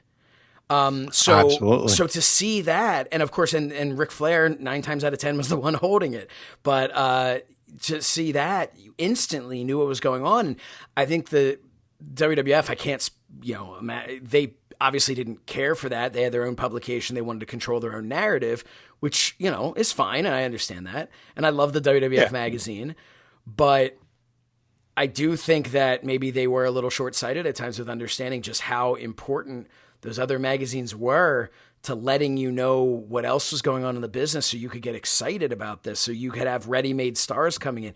So it's kind of weird, but one thing that I will say, or I'll say 2 things about Bill here. One, Bill had told me when I asked him about a WWE Hall of Fame thing, and he had told me that he would love to be inducted with all the other people from the Pro Wrestling Illustrated from that time, because Bill has always been very self-conscious about the idea, maybe that's not the best term, but the praise that he gets, and them calling them the Apter mags. Right. He doesn't like it because he always says, he's like, I was just taking pictures or writing this one article or just delivering an award. He's like, but there was a team of all these other people that were doing it. And then there were people that were above him as well, And so he always liked the idea of everyone getting that credit. But he is the face of it. And I hope that one day he has that opportunity in a big Hall of Fame setting to stand on a stage and he's got amazing stories, and tell some of those and give the credit to the people that he believes the credit is due to. The other thing I want to say about Bill that is going to be a lasting impression on the wrestling world is his comb over. And I can't stress enough how that is a thing of wonder, magic. It's almost like the comb over is, at this point, it's almost like he's growing out a sideburn. And like, that's like, there's so little hair left that it's like he has just grown out what the Orthodox Jewish people would call a paya. One of his payas that come down, that he would then loop that over the top of his head. It's a thing of wonder, and I just wanted to give him the credit he deserves for that. Speaking to Bill's comb over, I kind of like, I tease him, I tease him because I love him, and I was like, I told him one day, I was like, man, you should just like coil that up and like Mr. Softy or something like that, and look like Mr. Softy. And then Bill told me, did you know there's lyrics to the Mr. Softy song? I went, what? And then he started singing the words to the Mr. Softy theme, and my mind was blown. I couldn't even tell you what the words are, but Bill looked up the words to the theme for the Mr. Softy truck just because he started saying, just because I said he should coil his hair up like a soft serve ice cream cone or something like that. I was like, he's got so much knowledge, and he's so underrated. Him knowing I'm a huge fan of George Carlin, he interviewed George Carlin and he sent me the interview. It's amazing. And stuff like that. Bill Apter, like, talk about two worlds coming together. Two things I love. I love wrestling. I love Bill Apter, and I love George Carlin. And God, we could use him now. But Bill, just to hear my friend talk to one of the people who changed the way I view the world in George Carlin blew my mind. And that was a big thing for me as a kid, knowing who Bill was talking to as pro wrestlers, because these people were my idols growing up. And it would I would, if he was at a WCW pay-per-view and I saw him on the pay-per-view, it was like the next day, the next chance I could get to go over to his house and just be like, hey, so what did this guy say? Or what did that, and just, it was so some cool. Dirt. Yep. And he was, you know what? And one really cool thing, because my brother and I watched WrestleMania 12 on Bill's couch. It was me and my brother and Bill watching WrestleMania 12. And I remember we asked him so many questions throughout that pay-per-view. And Bill always kept kayfabe and always gave us just enough that we were felt like we were getting inside stuff, without actually ever really giving inside stuff. And I always really appreciated that. As I got older and realized what he had been doing, because he easily could have taken all of the childhood innocence that goes along with being a wrestling fan, and he easily could have just been like, nah, that guy backstage is kind of a jerk. That guy's, no, they're actually friends. They ride together. And I would have at first been like, oh, that's cool. And then I would have been like, all right, well, I don't really believe this anymore. I'm kind of taken out of this. So I always appreciated the way he did that, He was the gatekeeper of kayfabe. Still is. And He's dude, the last one. Yeah, I went to not WWE. I went to the kind of photo shoot. It might have been when I first joined WWE. He's like, come on in, we'll do a story about it. And they wanted to do a photo shoot with Meanie about town, like shopping for a new suit or whatever. I'm doing all these things now that I'm going to the big time and stuff like that. And he let me go through I got to go through the PWI filing cabinets. It's just so much history there. And he showed me one photo, which probably will never see the light of day, but it was so fucking cool. It was, here I am breaking kayfabe, but you won't see it. But it's like Austin and Shawn Michaels standing there, they're both holding on to the Winging Evil belt, and then they're all with one hand and shaking hands with the other hand, and they're looking at the camera. Because they were heated rivals at the time, but it was just just like giving the old wink, yeah. Yeah. I not exposing the business, but look at this, And he's like, I took this photo, and I'll just out of good faith, I promised I would never publish this photo, but I was like, oh man, that's so fucking cool. He really cool. And it was cool enough that he shared it with me, but the curtain's been pulled back, so I'm not really saying anything out of school, but dude, Bill Apter's the best. I could talk about him all day. Just, I need to get up there and hang out with him once this is all over, because we keep threatening each other with a good time of hanging out and going to dinner, but getting some burnt pizza. That's his. That's his go-to. Yeah, that's his gimmick. Hey, but you know what? Shifting gears real quickly. Bill has the most famous comb over in the world, but if you've got a comb over, on your balls, that just won't do. Because the reopening is right around the corner, Meanie, and there is a chance that no one has seen your balls in a few months. So don't ruin your first post-quarantine date with a ball fro or a ball comb over. Would you show up to the first day of school without a haircut? No, you would not. So why would you show up to your first post-quarantine date without a ball cut? And we're talking about Manscaped, Meanie. They're back. They're back again. Yeah. Manscaped.com. Manscaped is here to provide you the best tools for your grooming experience. Do you have any stories? You know, we've talked about so many things in the past. Any more updated ones now that you're a full-fledged Manscapian? Do you have anything to share? Any experiences?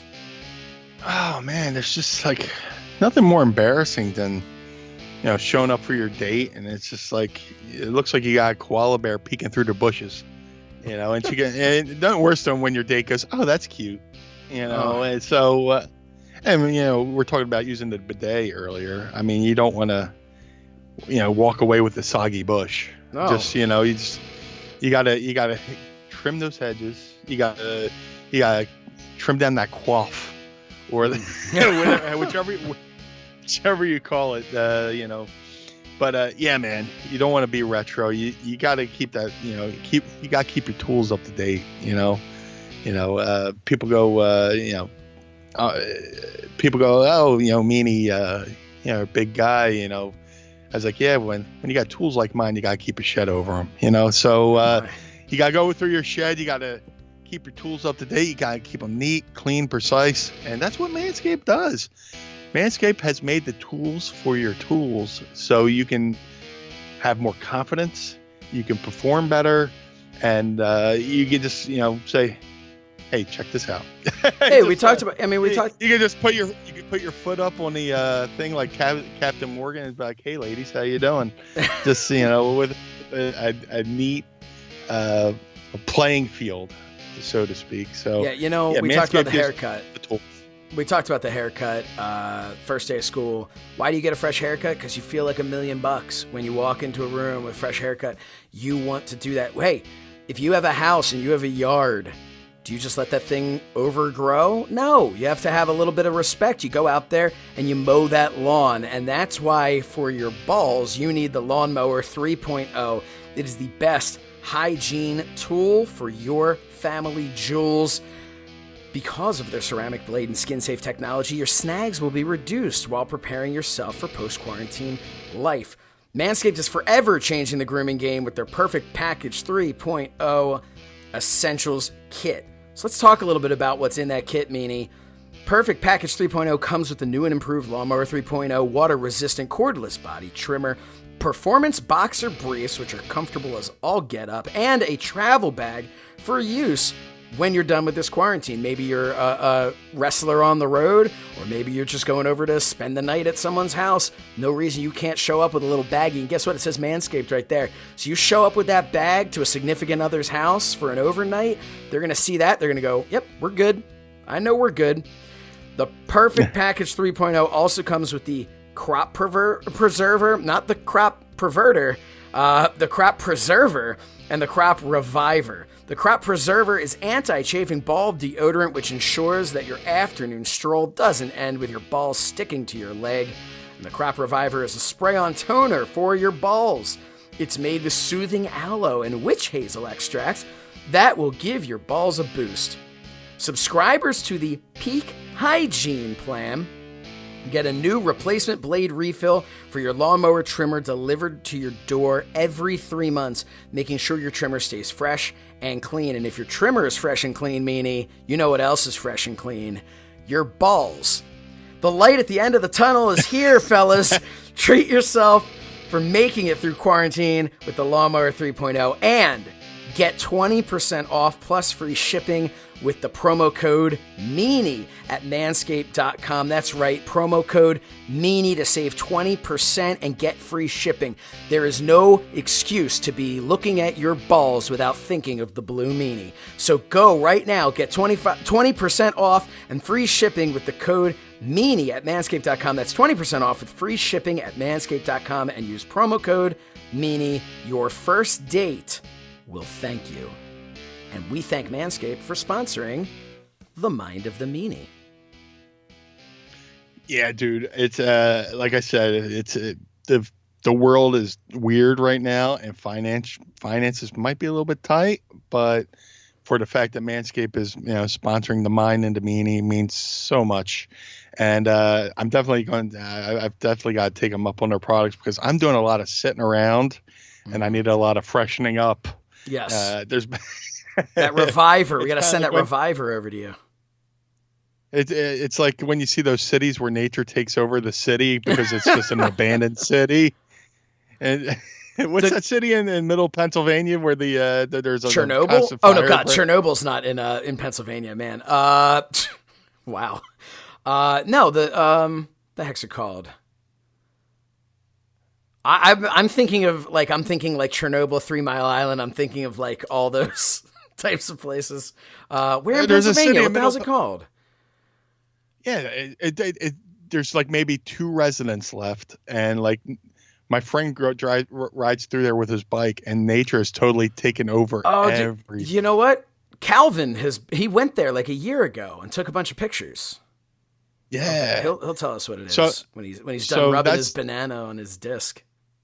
Yeah, that's kind of like the quarantine bush. Yeah, this nature has taken over because there's been no reason to do anything in the apocalypse. So you go to Manscaped and take care of the business. Yeah, the good news is no matter how thick those bushes are, that lawnmower 3.0 is going to cut through that shit. And by the way, I said Chernobyl before my brain processed Pennsylvania, so I don't want any tweets about that. Anyway. Hey, speaking of tweets, our Twitter was reported on this past week. You want to talk about that? Well, apparently we weren't the only ones. No, which was comforting. That city is Centralia, Pennsylvania. By the way. Okay. You said it was Central Pennsylvania, so. Yes, so it's Centralia. There's a great documentary about it. We'll have to watch it and talk about it. But yeah, I'm fascinated by that place. But yeah, dude, our Twitter was a bunch of Twitters were reported. We were reported. Bar wrestling, for some reason, was reported, and SoCal Uncensored, for SoCal wrestling, they were reported. And you told me about it before I got a chance to even notice it. And what was the gist of it again? So I mean, you can explain it better to me. Yeah, I'm actually I'll bring up the email here. And see if I can find it, because it was just I felt so relieved when I found out that when Bar Wrestling posted their thing, because your first thought is like, what did I do? Like I didn't think I did anything here, and then that definitely made us a little bit more comfortable. I'm scrolling through, here it is. So I get this thing from Twitter support. Says we've received a DMCA notice regarding your account. And this is because they froze our Mind of the Meanie Twitter. So I'm looking at this. I'm like, what is this? And they said the following material has been removed from your account in response to the DMCA takedown notice copied at the bottom of this email. The tweet was our tweet that said, check out this video clip from this week's new episode of Mind of the Meanie. Full episode available now wherever you get your podcasts. And it was Blue Meanie talks his relationship with JBL. We hashtag WWE, AEW, JBL, ECW, and MLW. These were just, kind of standard hashtags that were thrown in there. So I'm looking at this, I'm like, what the hell did we do wrong? Like, all of a sudden you're not allowed to hashtag WWE? Or I'm thinking, is this like a thumbnail situation? But I go down, it says the DMCA takedown notice, copyright owner WWE, which, spoiler, they are not. This was our video from our show. Right. Right. And then it says name James Christopher, company Takedown Reporting, job title analyst, and then the email address takedown@takedownreporting.com. So all of that I'm looking at, I'm saying, okay, this is some random analyst, James Christopher, at this Takedown Reporting, which is apparently a site that you can go to and you can like pay for people to go in and take things down, to like search for stuff and take it down. But then below that, gives the address. And the address was 1241 East Main Street in Stamford, Connecticut. And that is WWE headquarters. Yes. And then there was a phone number, and the phone number I did not try, but I believe the phone number links to this takedown reporting thing. So it was very weird, and we saw on social media a lot of reporting about this one saying that the WWE shut it down. We don't know if this was actually the WWE or if the WWE basically told this guy, hey, find some WWE thing that doesn't look like it's ours and take it down if they're, but the description of infringement was this tweet is posting illegal links that are not authorized to represent WWE in any way. WWE is my client. They have requested to take down all fake and fraudulent account which are violating the Twitter users. Please remove this offending tweet at the earliest. Thank you. So that is just a monumental heaping pile of bullshit because it was a video 100% produced by us with a video. Right. It is the video of us just talking to each other. There's no WWE anywhere other than in the story. And guess what? You're allowed to tell a story about the WWE. Right. But here was the weirdest part. So in this email, there are several notices in this description of infringement and several reported tweets that were listed. And I found this like Layla with a bunch of numbers and Samuel Keane, and then like Layla with different numbers, which was really weird. And then there's Show 7, all these different Twitter accounts that I looked up, and they're all like bots.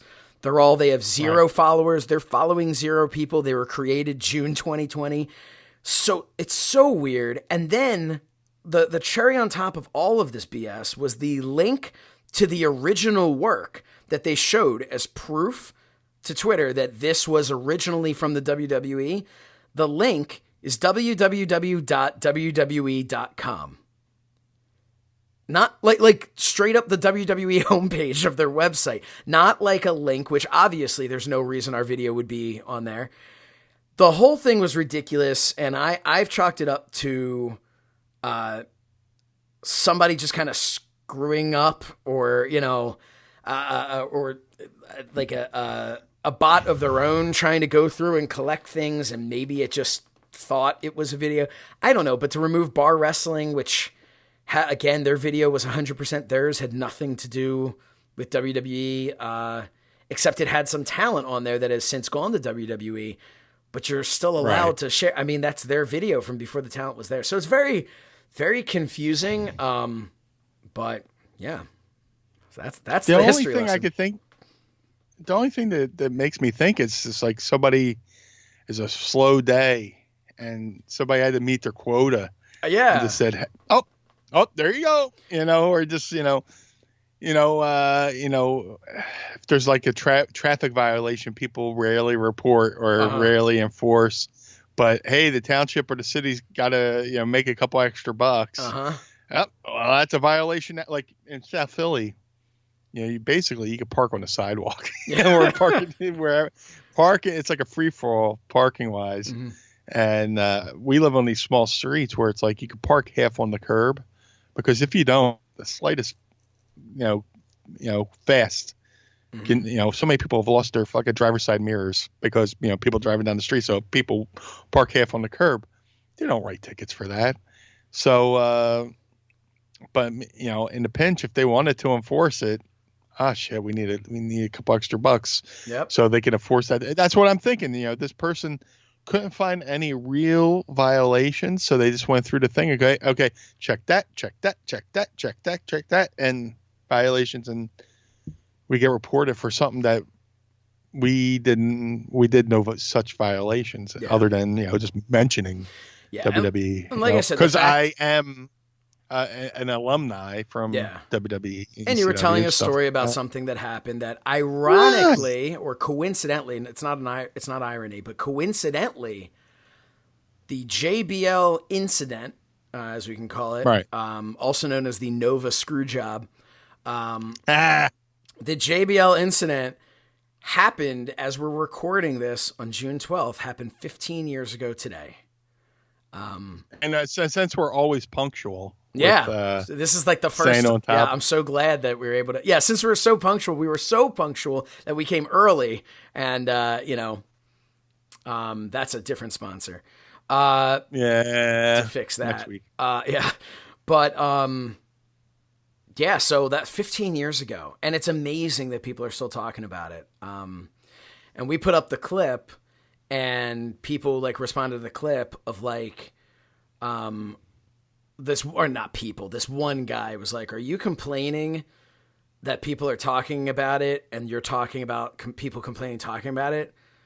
And they're like, and you're using this to promote. I'm like, yeah, obviously we're using this to promote. This is like, because we think that, hey, it's a story everyone talks about. Maybe you'd be interested. And then maybe you'd go, hey, that's an interesting podcast. And now guess what? Now we have a new fan of the podcast. Sorry, we're not playing any, trickery and sorcery against people here. It's called promotion. And I've told this story plenty of times on other people's podcasts and web shows and stuff like that.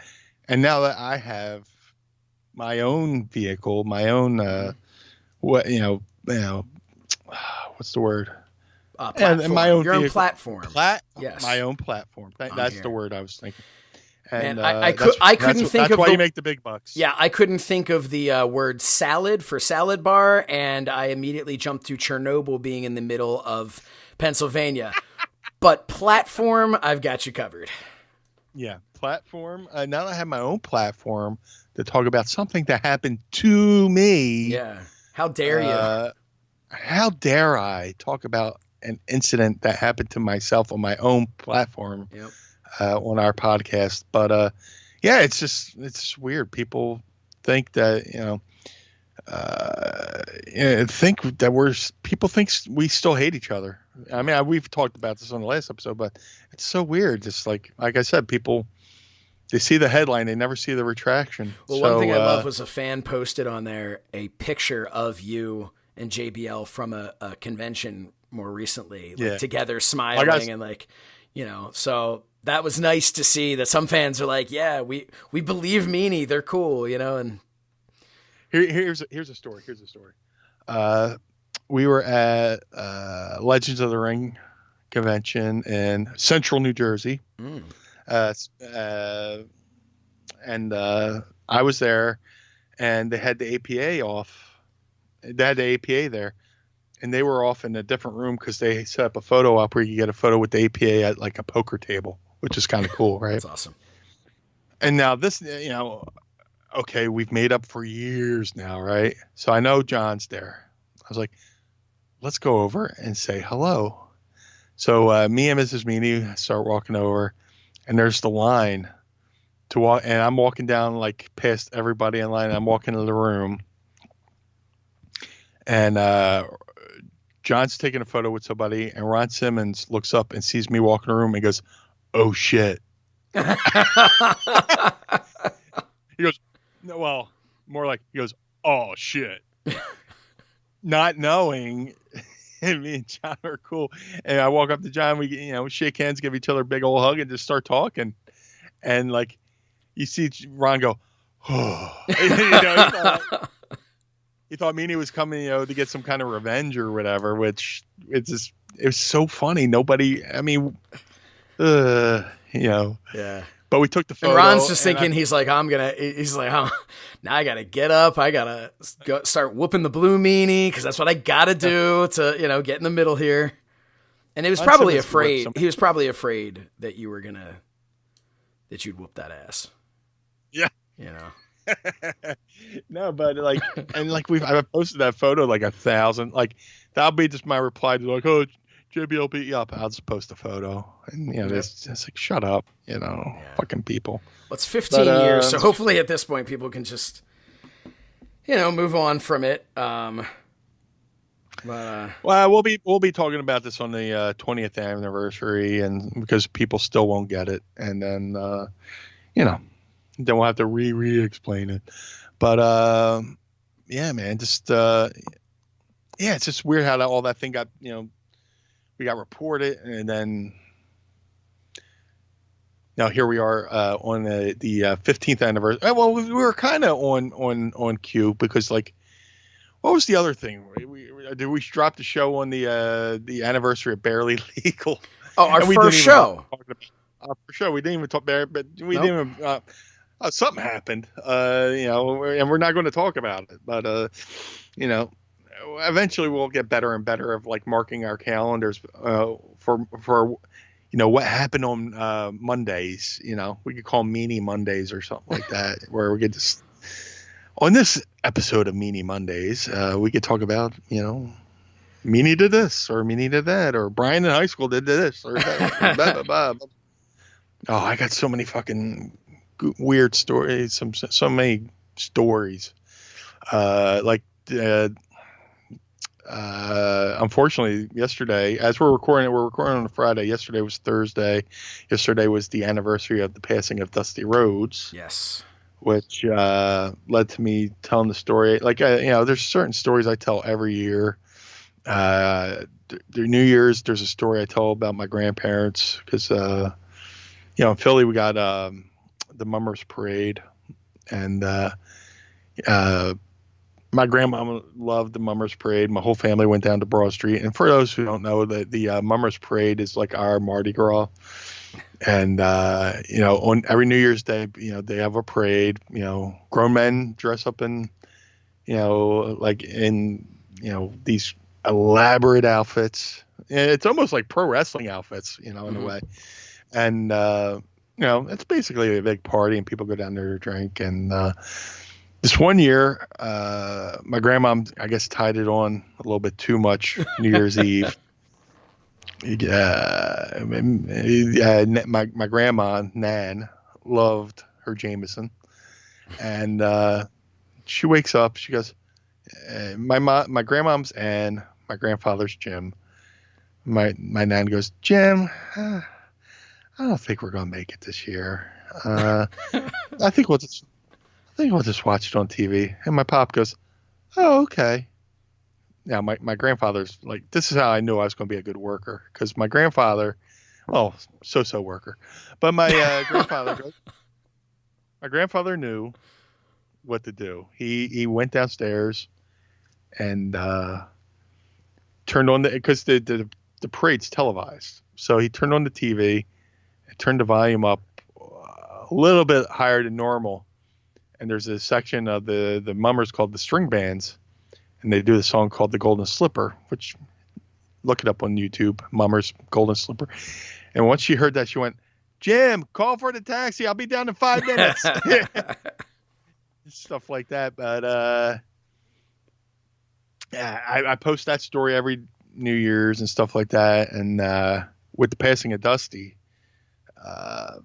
there's a story I post every year. Like it's almost to the point where when I post it, people are like, oh, I'm glad you post this every year.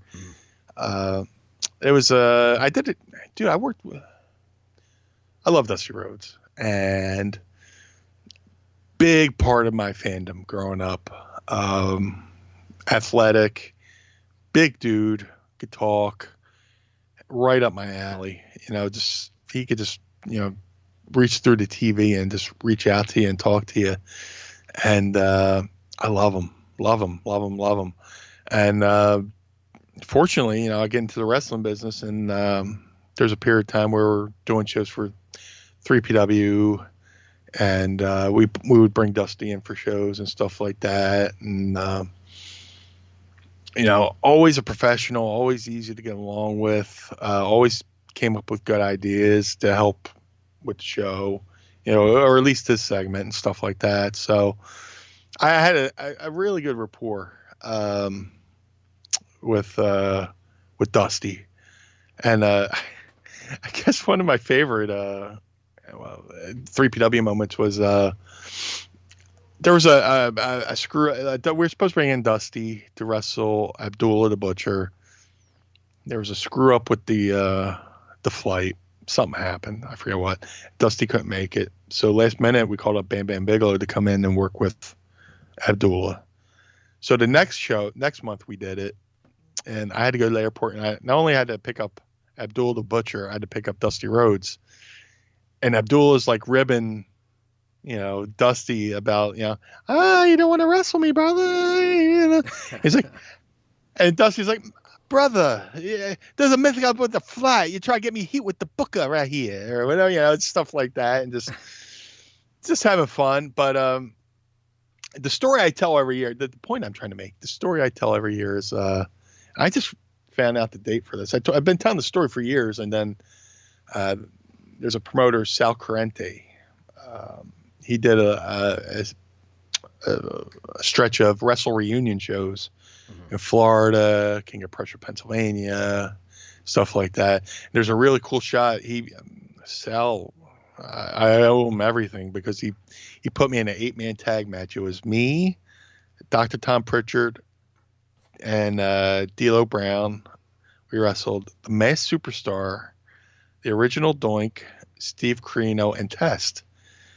And like we're in the back, talking over the match, and me and Carino are standing there like, is this fucking real? Are we really doing this? So who was on your team? Because you only said you and two other people. Who was? I'm sorry, it was me, D'Lo Brown, Dr. Tom Pritchard, and Dusty Rhodes. Ah, okay, Dusty, yeah. Yeah, the four of us. Yes. And we're wrestling Test, Carino, the original Doink, and Masked Superstar, which geeking the fuck out, and we win, and I just for my own amusement, I got Dusty to do the Blue Meanie dance. So there's a photo of me and Dusty, with our hands raised, but there's a photo of me, D'Lo, Dusty, and Dr. Tom doing the Meanie dance. That's amazing. And it's like one of my favorite photos. I post that once every year too, to commemorate, my love for Dusty Rhodes. But there was the one show. It was in Davie, Florida. It was September 10th, 2005. Which there was a 2005, which I like to forget. There was a middle section to the 2000s. I don't know. I always say, 10 years ago. Yeah, Meanie was 20 years ago. But whatever. But it was in Davie, Florida, and on the show I was wrestling Kamala, which was awesome. Wow. Because I wound up doing a parody of Kamala while I wrestled Kamala, so I was like Blue Mala or whatever. So I ride to the show with Terry Funk, which is awesome. I love Terry from the ECW. Oh, I love him as a fan and sharing the locker room with him in ECW, and just catching up. Anytime I get to sit there and listen to him talk, it's gold. Go there. I wrestle Kamala, which was another bucket list moment. Huge fan of Kamala growing up. And there's a part in the match where I'm wrestling Kamala, and I kind of wanted to. I didn't want to make him bump. Like, he's a big dude. And I kind of, if I was going to make him bump, I was going to do something to make him like. I was going to earn the bump, with like a big move. So I was going to do the thing where he charges me in the corner. I duck out of the way. He stumbles backwards. I hop up on the second rope and give him a clothesline off the second rope. Instead of giving him a regular old clothesline, sure. I'll give him a one off the second. So we get that. I was fortunate enough to win. Thank you, Sal. I rolled him up 1, 2, 3. Got the fuck out of Dodge. We get into the locker room. Kamala informs me that on the second rope clothesline, I knocked out one of his fucking teeth. I'm like, oh, what? And I'm like, oh my God, I'm so sorry. He goes, nah, man. Next week I was going to get that tooth pulled anyway. You just saved me $50. So I was like, not only did Kamala tell me I knocked out one of his fucking teeth, he told me, he was going to the dentist next week to get that tooth extracted anyway, and I saved him money. So, gotta love Kamala.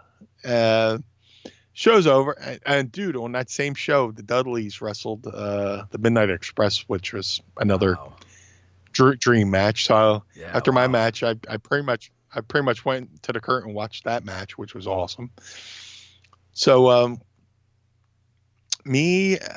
I'm driving back to the hotel.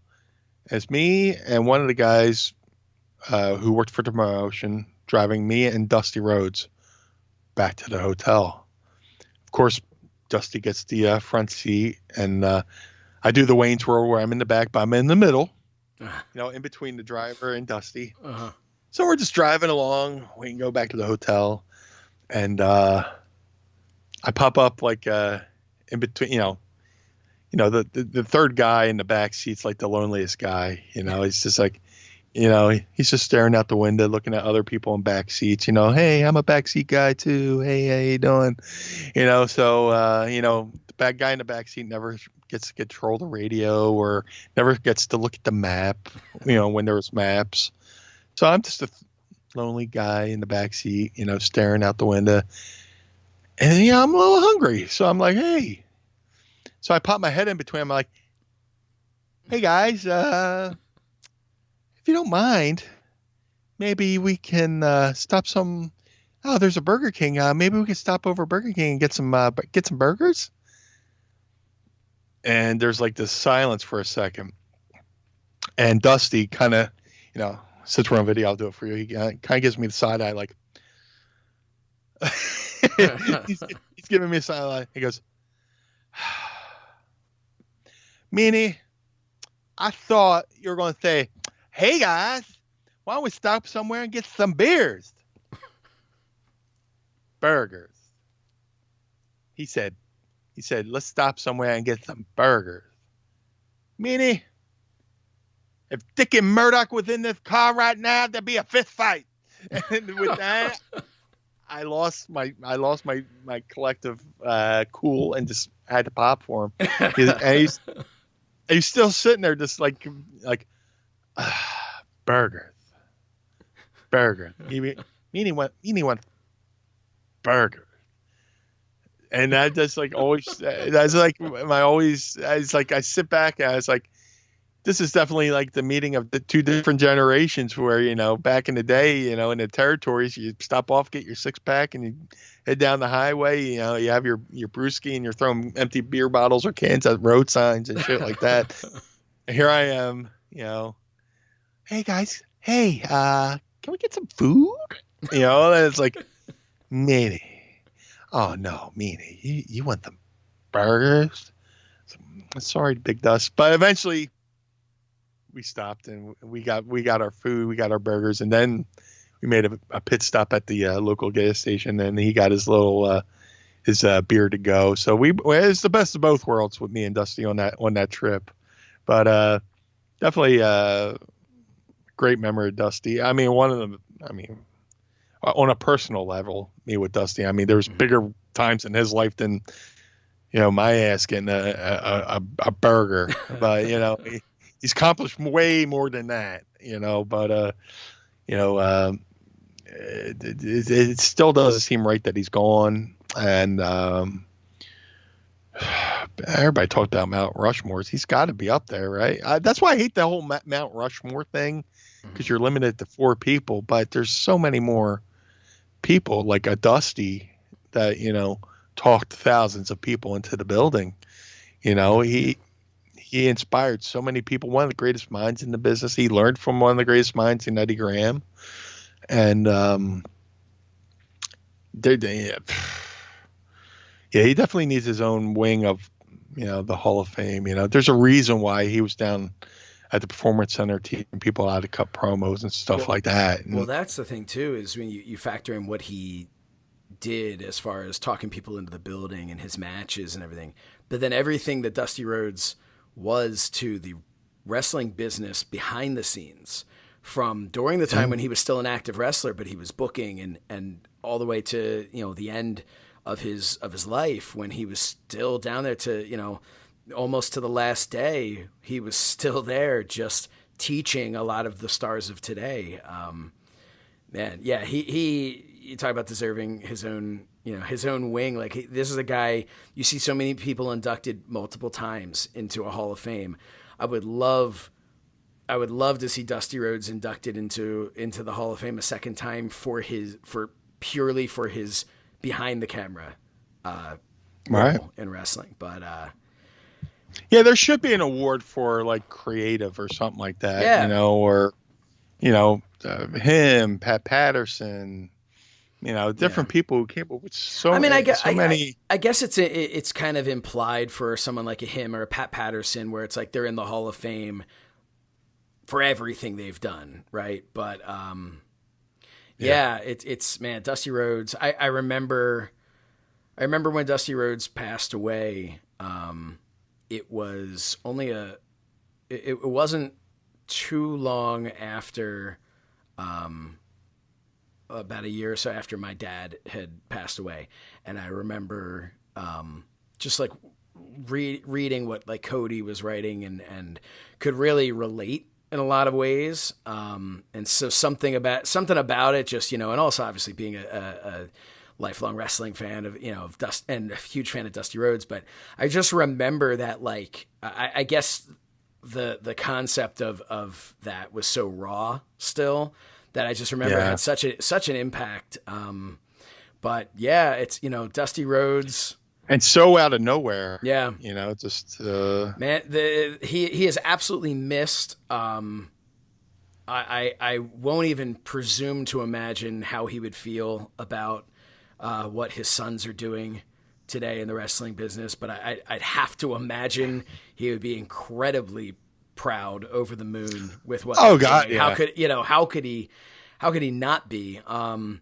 And it's the business was better for having him in it, and would have been even better had he been there longer. But yeah, just an absolute legend.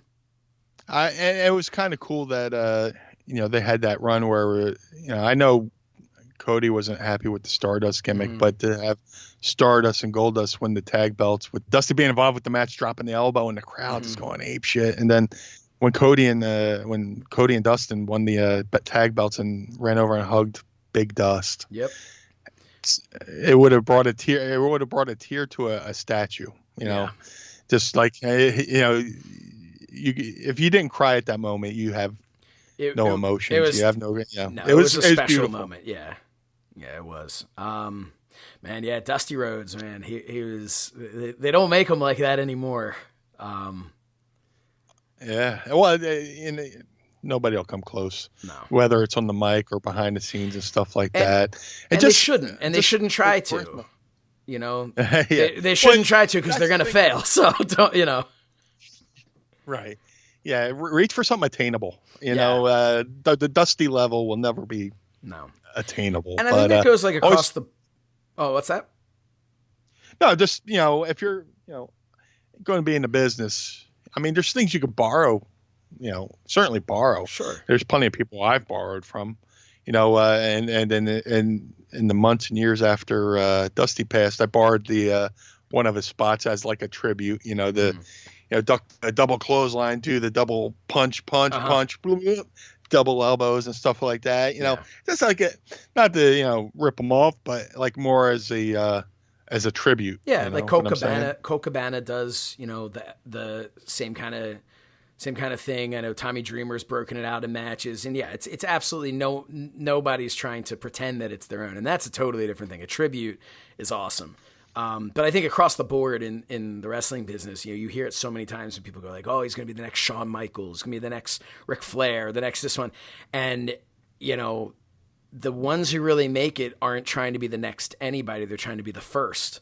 And that's, to me, what everyone should strive for. And like you said, steal stuff for sure. Like I remember I tried to steal tons of things.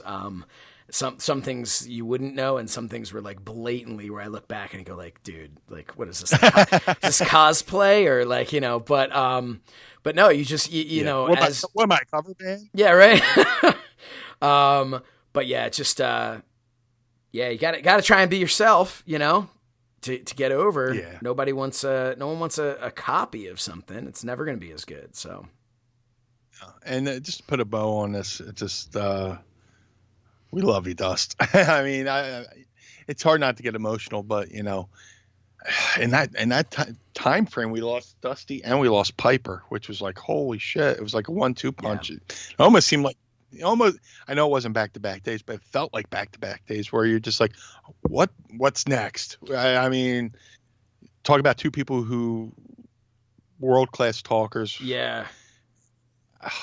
And bigger than life personalities, which I think was kind of the tough thing. Not that someone with a subdued personality is any less of a loss, but it's one of those things. The bigger than life people, you just can't like reconcile that in your mind. Like, how could this person be gone? But when I was a kid, right. I remember being at camp and like walking around humming Dusty Rhodes music to myself. And I remember I was like a little kid and I had this like dream that I was going to be, that like he was going to be my mystery tag team partner. I was going to wrestle with my friends and he would be my mystery tag team partner. And I just remember, I have this vivid memory of that. I never got to meet Dusty Rhodes, which really sucks, but it's been awesome to be able to, I've had the opportunity to work with Cody and a good amount of times with Dustin. And the time I've had with, Cody's always a little bit busy at AEW, but the times I've gotten to just kind of hang out backstage with Dustin and just kind of, and pick his brain and talk to him a little bit. It's cool. It's really cool to have been able to get to know them, because I really wish I would have been able to meet Dusty Rhodes. So I'm very envious of you even just getting chewed out for wanting a burger. I'm envious of you being able to be in the car with Dusty Rhodes and have Dusty Rhodes do your dance. And like, that's just some awesome stuff. That's really awesome. And I got to tag with Dustin for a good while where, he was my mommy. Yeah, that's true. And this kind of makes Dusty your grandfather in a way, like kinda my wrestling grandfather. Yeah, your wrestling grandfather. Yeah, my wrestling pop. Yes, but since his son was your mother, that makes it. I'm lineage. Yeah. So my cousin Cody, Blue Meanie Rhodes, right here. Blue Roads, the Blue Route. Which we have here in Philadelphia. Blue Route. But Dustin would tell me stories like when he was a kid, him and his friends would be backyard wrestling. He wears dad's robes and like he would wear the NWA belt in his backyard matches and shit like that. Just like, oh, that's amazing. It had to be the coolest thing, Well, Dusty, had the 10 pounds of gold, and then he had the other big gold belt. But as a kid, he got to play with those as a kid, which is like, that's just crazy. The ultimate. But man, just God bless you, Dusty. We miss you. Miss you. We love you, and thank you. Thanks for the dream. So I have shifting gears to something far less important. I have breaking news. Calvin Tan just sent me the photographs. Apparently, there was an update. This is what he sent. This is live on the air right now. Sends me a message. Guess what? Microsoft apparently released software updates and slowly made original Xbox games compatible on the Xbox 360. Raw was one of them. So, due to them having a better error correcting whatever that I guess fixes the scratches, he has sent me the photographs. Meanie, I'd like you to be the first to see. I am waiting with bated breath. First thing I'm going to show you right here is the actual pictures of me. Tell me if you can see this, of me and JD, my friend JD, from the WoW magazine. Yeah. And as you can see, I've got my Wild Samoan Training Center t-shirt on, and there's me looking like a badass with my hat, I want to say an Abercrombie and Fitch hat. So, back the F off. Now let me show you. This is me in the game. Oh, it's totally you. And if there's, and here's like the full thing you can see. And if there's any question of whether or not that was me, here. That's absolutely you. Yes. Here is JD. Oh, that's absolutely. Oh my God. 100% him. And that was what you can see. I looked at that and thought, hey, that's kind of like me. And when I saw the two together. And I don't know if you can see this or not, but you see like right next to JD is like a Bill Goldberg with hair. Of course. And there's like all kinds of like little things they had there. DDP with blue hair. Do you see him? There you go, man. So finally, it has happened. I have a thing for blue hair. So yes, it's finally happened. It's come to fruition. Live to tape. Live as it happens. Yeah. So I almost feel like we need like a breaking news ticker or something like that. I mean, we really do. I'm just lazy. I got called out for being lazy and not putting in hold music last week. Dude, it's like there's such stuff I want to talk about, but like we can't talk about it. But it's just like the fun stuff coming up. I know what you're talking about. Yeah. No, we've got some real fun things coming up. You know what we do? Do you have something to share right now? Nah. Well, I was going to do I'm trying to work out again. Failed. So here in Philly, we have like this news channel, Channel 6, and like they've had the same theme for years. And I've made it like an alert on my phone. I was trying to find it and trying to be timely when we said breaking news, but this is on my phone. So breaking news, Blue Meanie does the gimmick. Breaking news, Meanie does a job. Breaking news, Josh Shernoff finds himself in a video game. So if we ever get that new gimmick we're thinking about getting, it should be on the way. We can anytime there's like breaking news. 1,000% we're gonna do that. Annoying we're about to be in the next coming months with being able to breaking news. We're going to be very annoying. Ladies and gentlemen, Blue Meanie just shit his pants. Ladies and gentlemen, Blue Meanie just caught his nuts in the zipper. Ladies and gentlemen, Blue Meanie just stubbed his toe. Ladies and gentlemen, Blue Meanie found more Aldi seltzer. Well, don't even joke about something like that. Don't dangle the dream and take it away. Oh man. Just I'm just going to keep that on. I'm just going to keep that on. You have to on standby. I'm going to keep it on standby. Oh, I got one breaking news.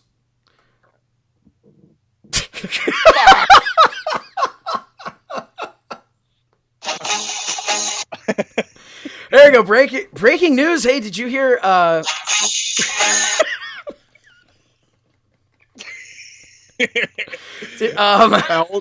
old are we?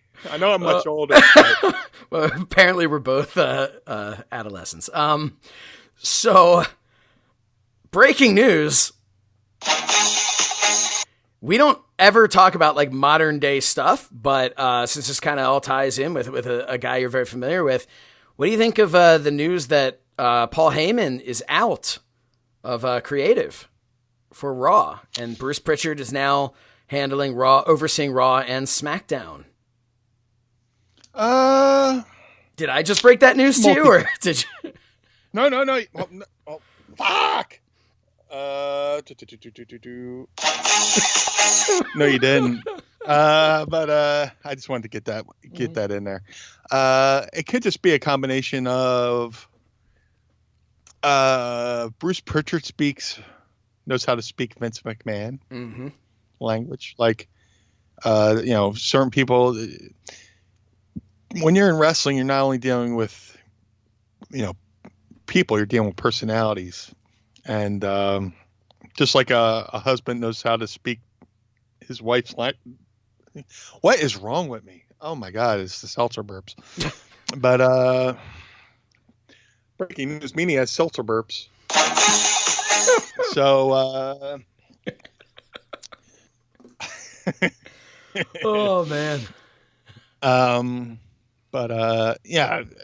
Bruce obviously has been around Vince since the 80s, and like history has told us, Paul could be steadfast in his ways, and stuff like that. And I'm sure maybe it was like a mutual thing, maybe.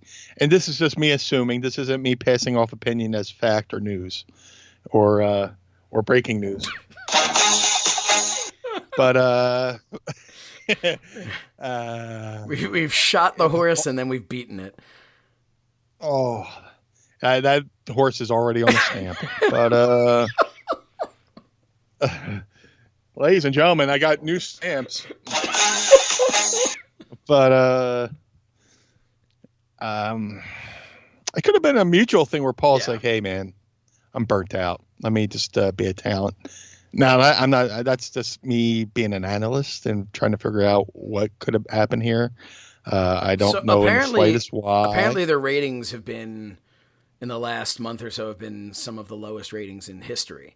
But at the same time, across the board, like, I have found it unbelievably difficult to watch WWE without an audience, and I still consider whatever they have behind the hockey plexiglass, the penalty box. Yeah, I still, it's not an audience, because the whole point of the audience is they can dictate the match in a way. Now, I understand, obviously, a good wrestler and putting together a good match can kind of dictate what the audience is going to do. But in a lot of ways, the audience kind of, they'll tell you what to do, and a wrestler can kind of adjust based on how the audience is, if they're digging it or they're not digging it.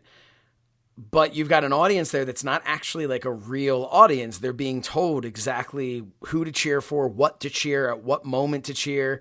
And that just, it if anything, it just feels even more forced.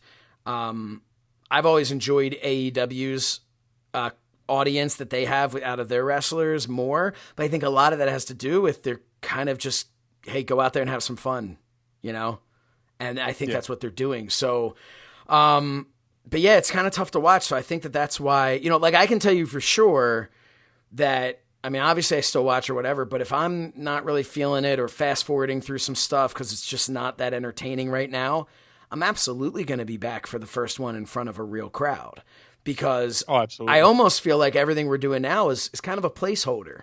And I don't mean that to take away from any of, those guys and girls in the ring there are still there busting their asses. I mean, they're not phoning it in at all. But This is kind of a placeholder. Nothing, with the exception of, Drew McIntyre beating Brock Lesnar, nothing monumental is really going to happen.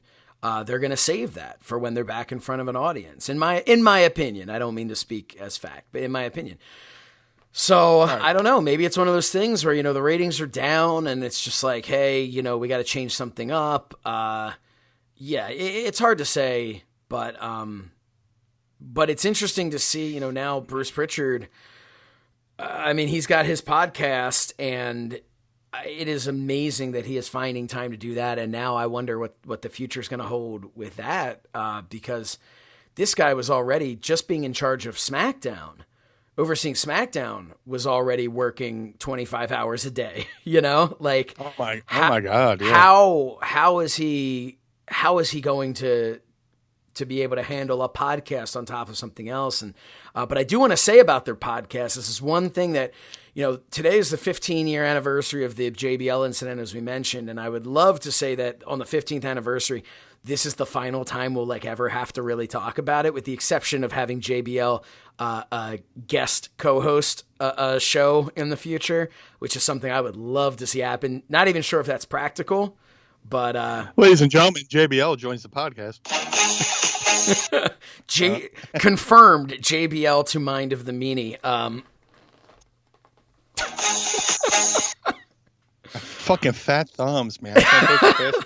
But what I do want to say is, before we went on the air here, I got a notification, because I am a fan of Something to Wrestle with Bruce Pritchard, and I'm a fan of Conrad. I love Conrad.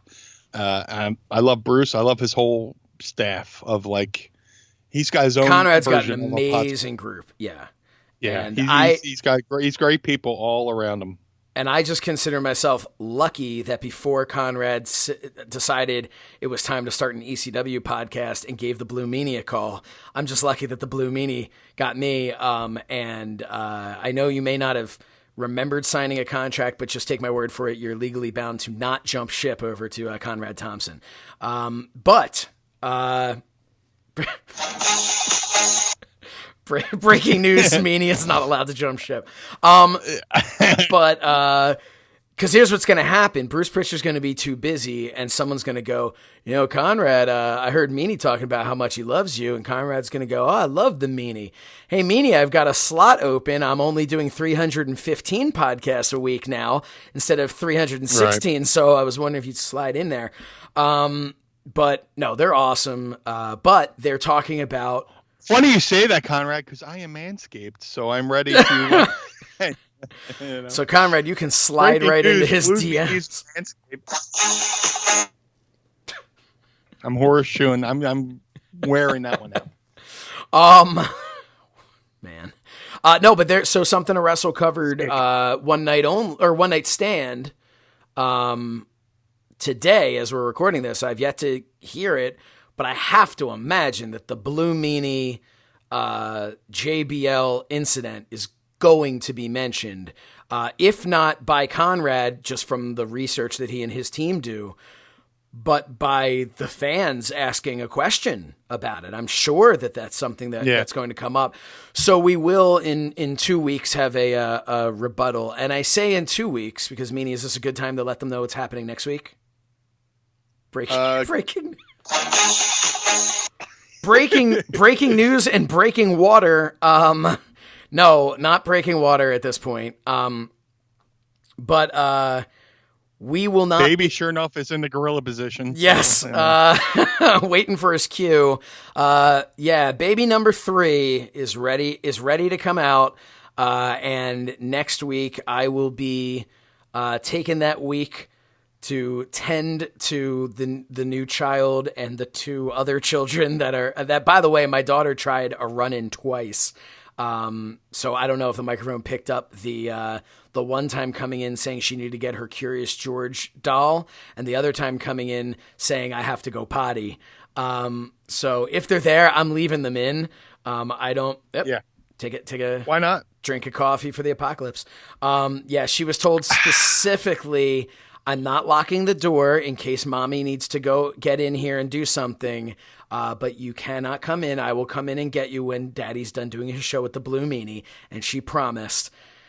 So she only came in twice. So next week, I'll be dealing with those crazy kids. But the Blue Meanie and I have already recorded what I think turned out to be one of our best episodes, an Ask Meanie Anything, a pure AMA episode that is going to air next week. So if you're thinking, oh no, it's like we're getting like a rerun or something. No, you are getting brand new information. It is a show that we filmed last week, just in case, just in case, breaking water and there we are.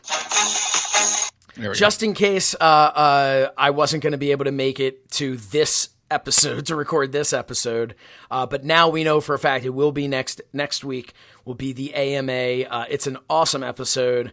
It was a lot of fun. Yeah, lots of lunacy in that episode. So I'm excited for that. But I will say I am a little bummed out because this is my favorite thing to do. Although I guess the birth of my 3rd child can at least tie my excitement for doing an episode of Mind of the Meanie. But yeah, so that's what's going to be going on. So in case, so you will not get any breaking news with that sound next week. Although I'm pretty sure we did talk about. Breaking news. No, that's fine. So that was a lot of fun to do. Mm-hmm. It was a lot of fun to do, and something I'd like to do again, in some way, shape, or form, because there's a lot of times I forget about things, and then people will ask a question, and just like it'll jar loose a memory, and I'll go, "Oh yeah, that happened," or "This happened," and all that good stuff. So. To keep it more, keep us on our toes, keep us fresh, keep us talking about something, Yep. It was a lot of fun, and I definitely want to do it again. I want to try it, and like when you read that review earlier where somebody said, it's perfect for his, commute. That's what I want this to be. I just want you to be in a room with us, hanging out. That's this podcast is just one big hang, and just sometimes it's two big hangers. Yeah. Hey, I'm Irish. So do you want to? What? I'm hung like a light switch, buddy. Just go with it. Wow. That's why I said. That's why I said with Mrs. Meanie. I was like, just go with it. Yeah. Do you want to go with Ask Meanie right now? Sure. Dude. I am ready. Breaking news. Meanie's ready. So. All right, let's do it. It's time to ask Meanie anything. Yeah, go ahead. Let's do it. I've seen what else I have on my phone. Go ahead. Okay. If you have something else, share it. Whatever pops into the mind of the Meanie. This is from the show Silicon Valley. There's a character named Guilfoyle, and this was his text alert. So I kind of put this on my phone. It was from some death metal band. And every time it would go off, everybody would be just like totally startled, like, will you change your tone? He was like, I forget what name, I forget what band it is. And let's see what else. For anybody interested in what my actual text tone is, this is my favorite band, Van Halen. It's off the Fair Warning album, When Push Comes to Shove. So anytime you text me late in the evening and slide in my text, this is what I hear. Wow. And that's just my text. That's the opening bass riff to so hopefully no bots pick up on that and pull us. We're gonna get reported by the WWE because they once played a Van Halen song in a video. Yeah, so now they own 2 seconds. They own Van Halen. Hey, all right. This is going to be an all Pat Hall Ask Meanie, because Pat Hall, at Coach Pat Hall, he tried to get these in right before we recorded the Ask Meanie episode that airs next week, and he didn't get these in, but he had 3 questions. So sure. We're going to just kind of rock and roll here. Pat Hall asked, do you have any interesting stories about being trained by Al Snow? Is Al Snow as mean, no pun intended, as he seems to be? Al's not mean. He's just passionate. Al sacrificed so much for this business that when he sees things that aren't right, he feels he's got to speak up and point them out. And so if he seems mean or mad about it, it's just him being passionate because, when you say, a wrestler goes, hey, I paid my dues. A lot of times our family pays dues too. And, he spent a lot of time on the road. He spent a lot of time with injuries and spent a lot of time away from the wife and kids. And all because of his love for the business. So when he sees somebody do something that's not really right, I think he's earned the right to say something about it, But when I first started training with Al, he was 13 years in the business. He's 13 years older than me. So I went to him when I was 20, and I was like, hey, how old are you? He was 33 at the time.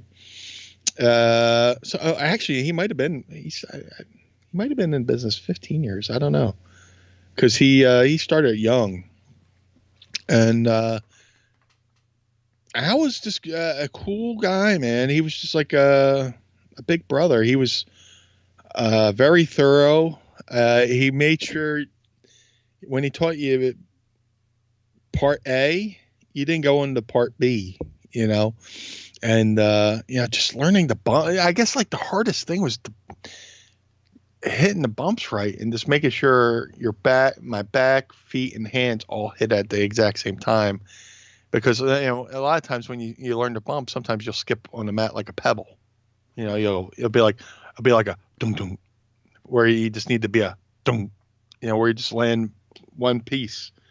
because, it's very important. Everything hits at the same time to disperse the impact. So not one part of your body's taking the brunt of the fall, So, like I said, like when I first started learning bumps, my feet weren't landing flat and I was just hitting my heels and I was bothering my shins. And there's one point where I just took the bump and I rolled it. I didn't even say anything. I just rolled out of the ring, walked out of the room, went into the commentary and just sat down and stared at the wall. And it was just me and him. There's what's cool is there's a lot of times where it was just me and him and nobody else. So I got to roll around with Al and get a feel for working light. Some people think, you got to lay that shit in to make it, believable. And then you work with somebody who's been around forever and you realize not only does his shit look believable, but it's fucking light, smooth silk, So I was very fortunate a lot of times where it's just me and Al, training. The normal day would be I would sleep. He'd come and go, all right, I'm here. I'd roll out of bed, throw on my gear, go down, warm up. He'd put on the radio or whatever. And then, it was always like this guy's, all right, go warmed up, take a couple bumps. That was his cadence every day. All right, guys, get in a ring, go warmed up, take a couple bumps. And that's what you do. You go, and then you take, when he first taught you to bump, it would be like, you're on your knees, you put your forehead to the mat, hands. It's almost like a yoga thing, where you see people do the yoga thing where they're standing on their head and then they're putting their feet up and stuff like that. The introduction he would do to bumps would be that, where you go up and then you tuck your chin and then your body just goes over, you take the flat bump. So you do that and then you graduate to the walking bump where you walk out, plant your hands, go over, take a bump. And then once you get the hang of that, then there's the doozy of taking a bump doing the bump with no hands, a no-hander, which is a little unnerving because some people teach the bump where you're coming out of the corner and you're jumping off hopping off 2 feet and going up there. But Al taught me, and a lot of guys, I see a lot of guys, William Regal does it the same way Al taught me, where you run out and you're on one, you kick the one leg behind you and you let your momentum take you over, like the weight of your hips, and then looking up at the ceiling and that last second tucking your chin and let your momentum take you over. It's not like really a bunny hop like some people teach, where it's where you just, and just, that was like the hardest part. And then like, it was a lot of like training with Mr. Miyagi, where, he would teach you the thing, like, Mr. Miyagi, paint the fence, wax the floor. And then like, I would teach you these certain things, certain bumps, certain holds. And then he'd lock up with you and say, okay, put me in a hammerlock. And then you would just know how to do it. And then like, all right, headlock. And then it got to the point where we would just lock up and I would instinctively start knowing what to do, kind of in that, or Mr. Miyagi would be like, all right, show me a paint fence, or, wax on what. And like things just start coming into play. And that's how I learned how to work without even, people think you have to call all your chain wrestling and all your spots, and all you really have to do is just, feel it out and stuff like that. And that's the one thing I learned from Al, was the sense of feel. And, I was confident to where I could go in the ring, sight unseen, and just have a match. And there's been times where like I would be on shows, like go down to Kentucky, and like I would work for Bobby Blaze, and the heels were in one locker room, baby faces were in another. And I didn't get a chance to talk to my opponent until we were in the ring. I might have said something, like the referee would go back and forth to the locker room. I worked this guy called Buddha once, and Steve Smith, aka Steve Schmegel. That's another name. That's another story for another day. I think you told that story before. Is that the referee? I told him. I told how I ribbed the booker for Smoky Mountain at the time. He was like, "Oh, Steve Smith." I was like, "No, Steve Schmagel." And that story came from a crowd. I'll tell that story another time. But we're talking about Al, and Steve comes over and goes, "Man, that guy's huge."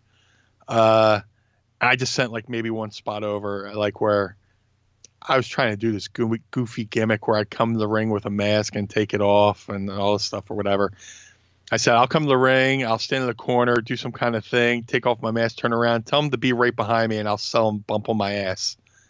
Just being afraid of them as the heel. And that was it. And then, like, I went to the ring, did the spot, turned around, he was there. And this is my first time laying eyes on the guy. Jeez. And, like, my cell went from being a work to a shoot because the guy was huge. But it was my training with Al that taught me to be prepared to work at any situation, anytime, anywhere. And sometimes you don't get a chance to, talk it out before, talk. I call it talking in techno. Okay, we'll lock up. Boom, boom, boom. I'll shoot you in. Bada bing, bada boom, bada bam. Hip toss, shit like that. Or actually, I think Mrs. Meanie coined that phrase because she watched me call a match one time. So I may have said this one time before on the show, but I was in where was I? I was in Wisconsin. I was in a tag match against Frankie Thumper and Jake the Milkman Millman. Jake the Milkman Millman is like a long time journeyman. He's a legendary.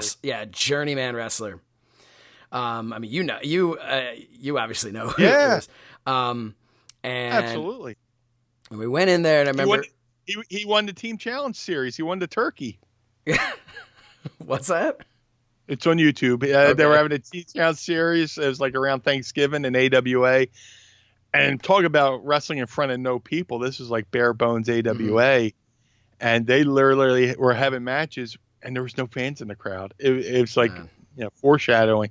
And I guess he won the match and ran off with a turkey. So this was in 2007, October 2007. Mm-hmm. It was while I was down in OVW, but I went and did this, not associated with OVW. Went and did this match in a tag team tournament, tagging with my friend Matt Mangle, and we're wrestling these guys, and Frankie Thumper. I'll never forget it. We like go into like a broom closet to kind of go over the match. And he's just kind of like, he's like, he goes to us. He's like, so what do you guys want to do? We're like, whatever you want, because obviously we're not going to start, and he goes, he's like, well, we'll do this. He did a couple like the bionic elbows, kind of like the whole Dusty Rhodes gimmick. And so he did that. He's like, I'll do this. And I'll never forget. He goes, so we'll kind of do a little bada bing, bada boom, waltz around Texas, slip on a banana peel and bring it home. And Matt and I are just like, he's like, sound good? We're like, yeah, sounds good, man. Thank you. And he left. Matt turns to me. I turn to him. That's like, do you have any idea? I was like, I have no fucking idea what we're doing here. And, but you know what? When we got out there, we pieced together kind of the slip on the banana peel thing. It was the waltz around Texas that kind of made me go, I never heard that one before. But we went in there, and I will say Jake the Milkman Millman, he wanted to do, like, we gave him the same, he's like, oh, what kind of stuff do you do, whatever. And we're like, well, we're happy to do whatever. He's like, no, I want to take your stuff. And that guy, he took like every like I had him in a sharpshooter at one point, and I was so scared he's going to turn to dust. Like it was really, it was a fun. I'm so jealous. It was such a fun match. It was in like the back of a bowling alley. It was the AWA, but like not really the AWA, but it was the AWA tag team title tournament, like a 2-night tournament, and brought us into Wisconsin. It was just so much fun to get to work them.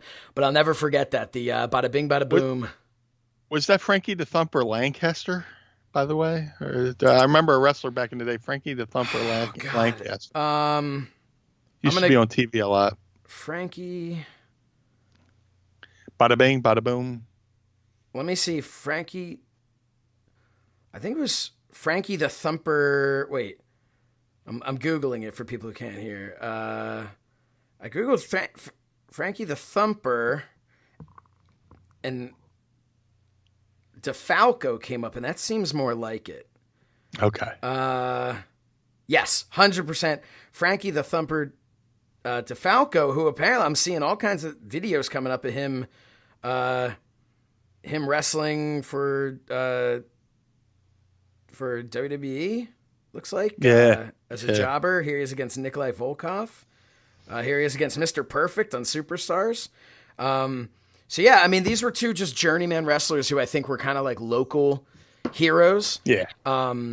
And Jake the Milkman Millman I'd heard of before, but I'd never actually heard of Frankie Thumper. But they were awesome. They were so fun to work with. And I wish we had a tape of it. They filmed it and then kind of disappeared like a lot of places do and never got a tape of it. I have pictures, but I never got a tape. But yeah, it was a lot of fun. So that was my, the bada bing, bada boom. That was my experience with that. Yeah, growing up, as a fan and maybe in the business, I was always throwing like a Jake the Milkman Milliman reference. I keep forgetting what it was, but I used to always say it to get a pop. I'll look it up. I'll see if I can find a picture of me working with him. You know who Jake the Milkman Milliman reminds me of? He reminds me of like Otis, right? Yeah. Oh, I could see that. Same kind of like built like a tank, kind of just like good luck moving him, man. He'll move when he wants to move, kind of thing. Yeah, I mean, I got him in the later days. Like I said, he did not. He didn't seem like he was quite as imposing. More like powdered milk. Yes, exactly. And it's like I know I have some pictures. There's one picture of me. He's on the bottom rope, and I'm standing on his back. Because I'm the heel in the match. And I just remember like. I had never tried to be more to work lighter than when I was in there. And the funny thing is, this guy he probably could have taken my best shot. You know what I mean? Like, right. But I was just nervous because he's coming in there, and I'm like, I know this guy's a decent amount older. But yeah, but he was great. Dude, I'm standing right here, man. You don't have to rub in my age. This guy with the gray hair. Last question, and this one comes to us from Pat Hall at Coach Pat Hall. Speaking of time travel, he's referencing our previous episode called Time Travel. If you were transported to the 80s, who would be with you in the BWO? I thought that was a really cool question. That's a fun question. Really, my character was such an 80s character. So let me add to that, if I may. So the BWO was off of the NWO. So for instance, the Blue Guy was off of the Bad Guy, and you had Big Stevie Cool and all that stuff, and Hollywood Nova.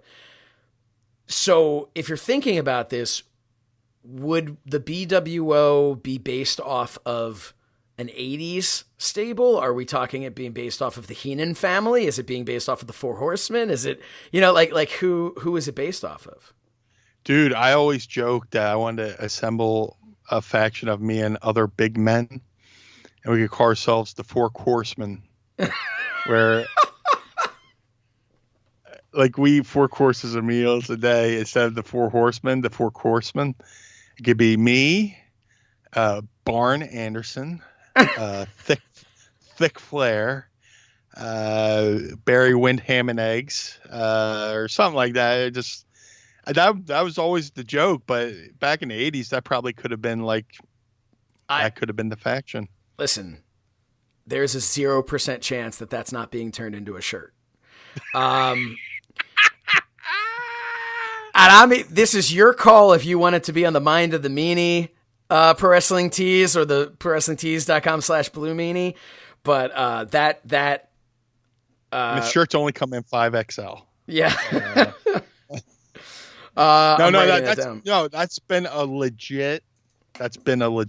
Okay. Like inside joke. So perfect. I tweeted about it. So who is in the Four Coursemen? So that's basically it. That's the 80s BWO has got to be the Four Coursemen. So who's in it?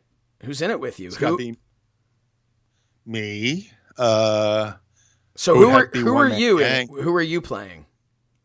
Oh, I want to be. I don't know. I could be. I don't know. Well, if I'm leading, I would have to be Thick Flair. Yeah. Just because. Oh my God, you with the robe, and now it's bleach blonde hair, dude. Bleach blue. This is bleach blue hair. If that makes sense. One man gang could be my Arn Anderson. He could be Barn Anderson. Who are other big guys? Of course, of course, One Man Gang was down for anything. I mean, you look at him at being the African Dream Hakeem. Yeah. So he's down for the comedy. Who would be the third? We do need like two more guys. Mm-hmm. Big guys. Big actual guys. I mean, there was Big Boss Man. Boss Man, because he switched gimmicks a couple times. Mm-hmm. He went from being Big Bubba to the Boss Man. He could be the Barry Windham. I was going to say he's the Barry Windham. What was his name again? Barry Windham and Eggs. Ham and Egger. I don't want to call him a Ham and Egger. That's what Bobby Heenan used as kind of like an insult. Uh-oh. Mrs. Meanie running. She has returned. Mrs. Meanie running. We need the theme song. Mind of the Meanie, Mrs. Meanie round and Tracy Roots got something to say. Hey, hey, hey. Anything else, hon?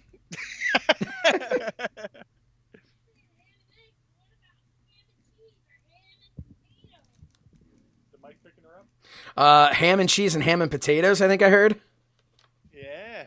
You are the worst fatty that ever lived. She said, I'm the worst fatty that ever lived. So Barry Windham and potatoes, or ham and cheese. This could be also a fan initiated shirt. So people can. We're gonna wait a little bit on this one to see what the fans have to say. Maybe who they vote to play these roles and the Barry Windham characters last. So, and who's the fourth one? Fourth big guy. And what was the name of the fourth one again?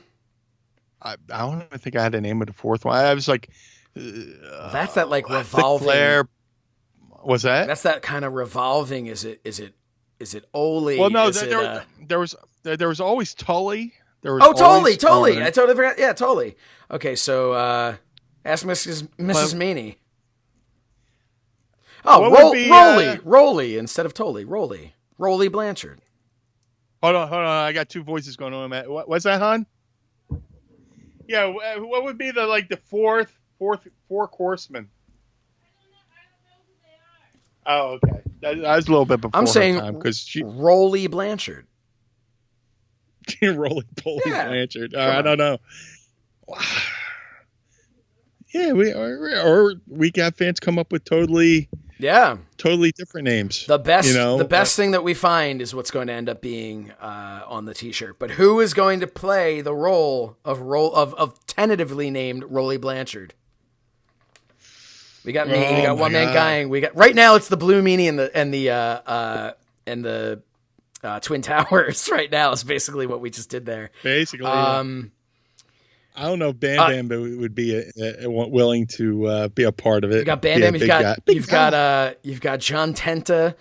You've got what about Typhoon, the Shockmaster, Fred Ottman? Oh, dude, Fred Ottman would totally be down. He is the man, and he'd do anything. And I mean that in the best way. Like, he'd have fun with it and turn it into something.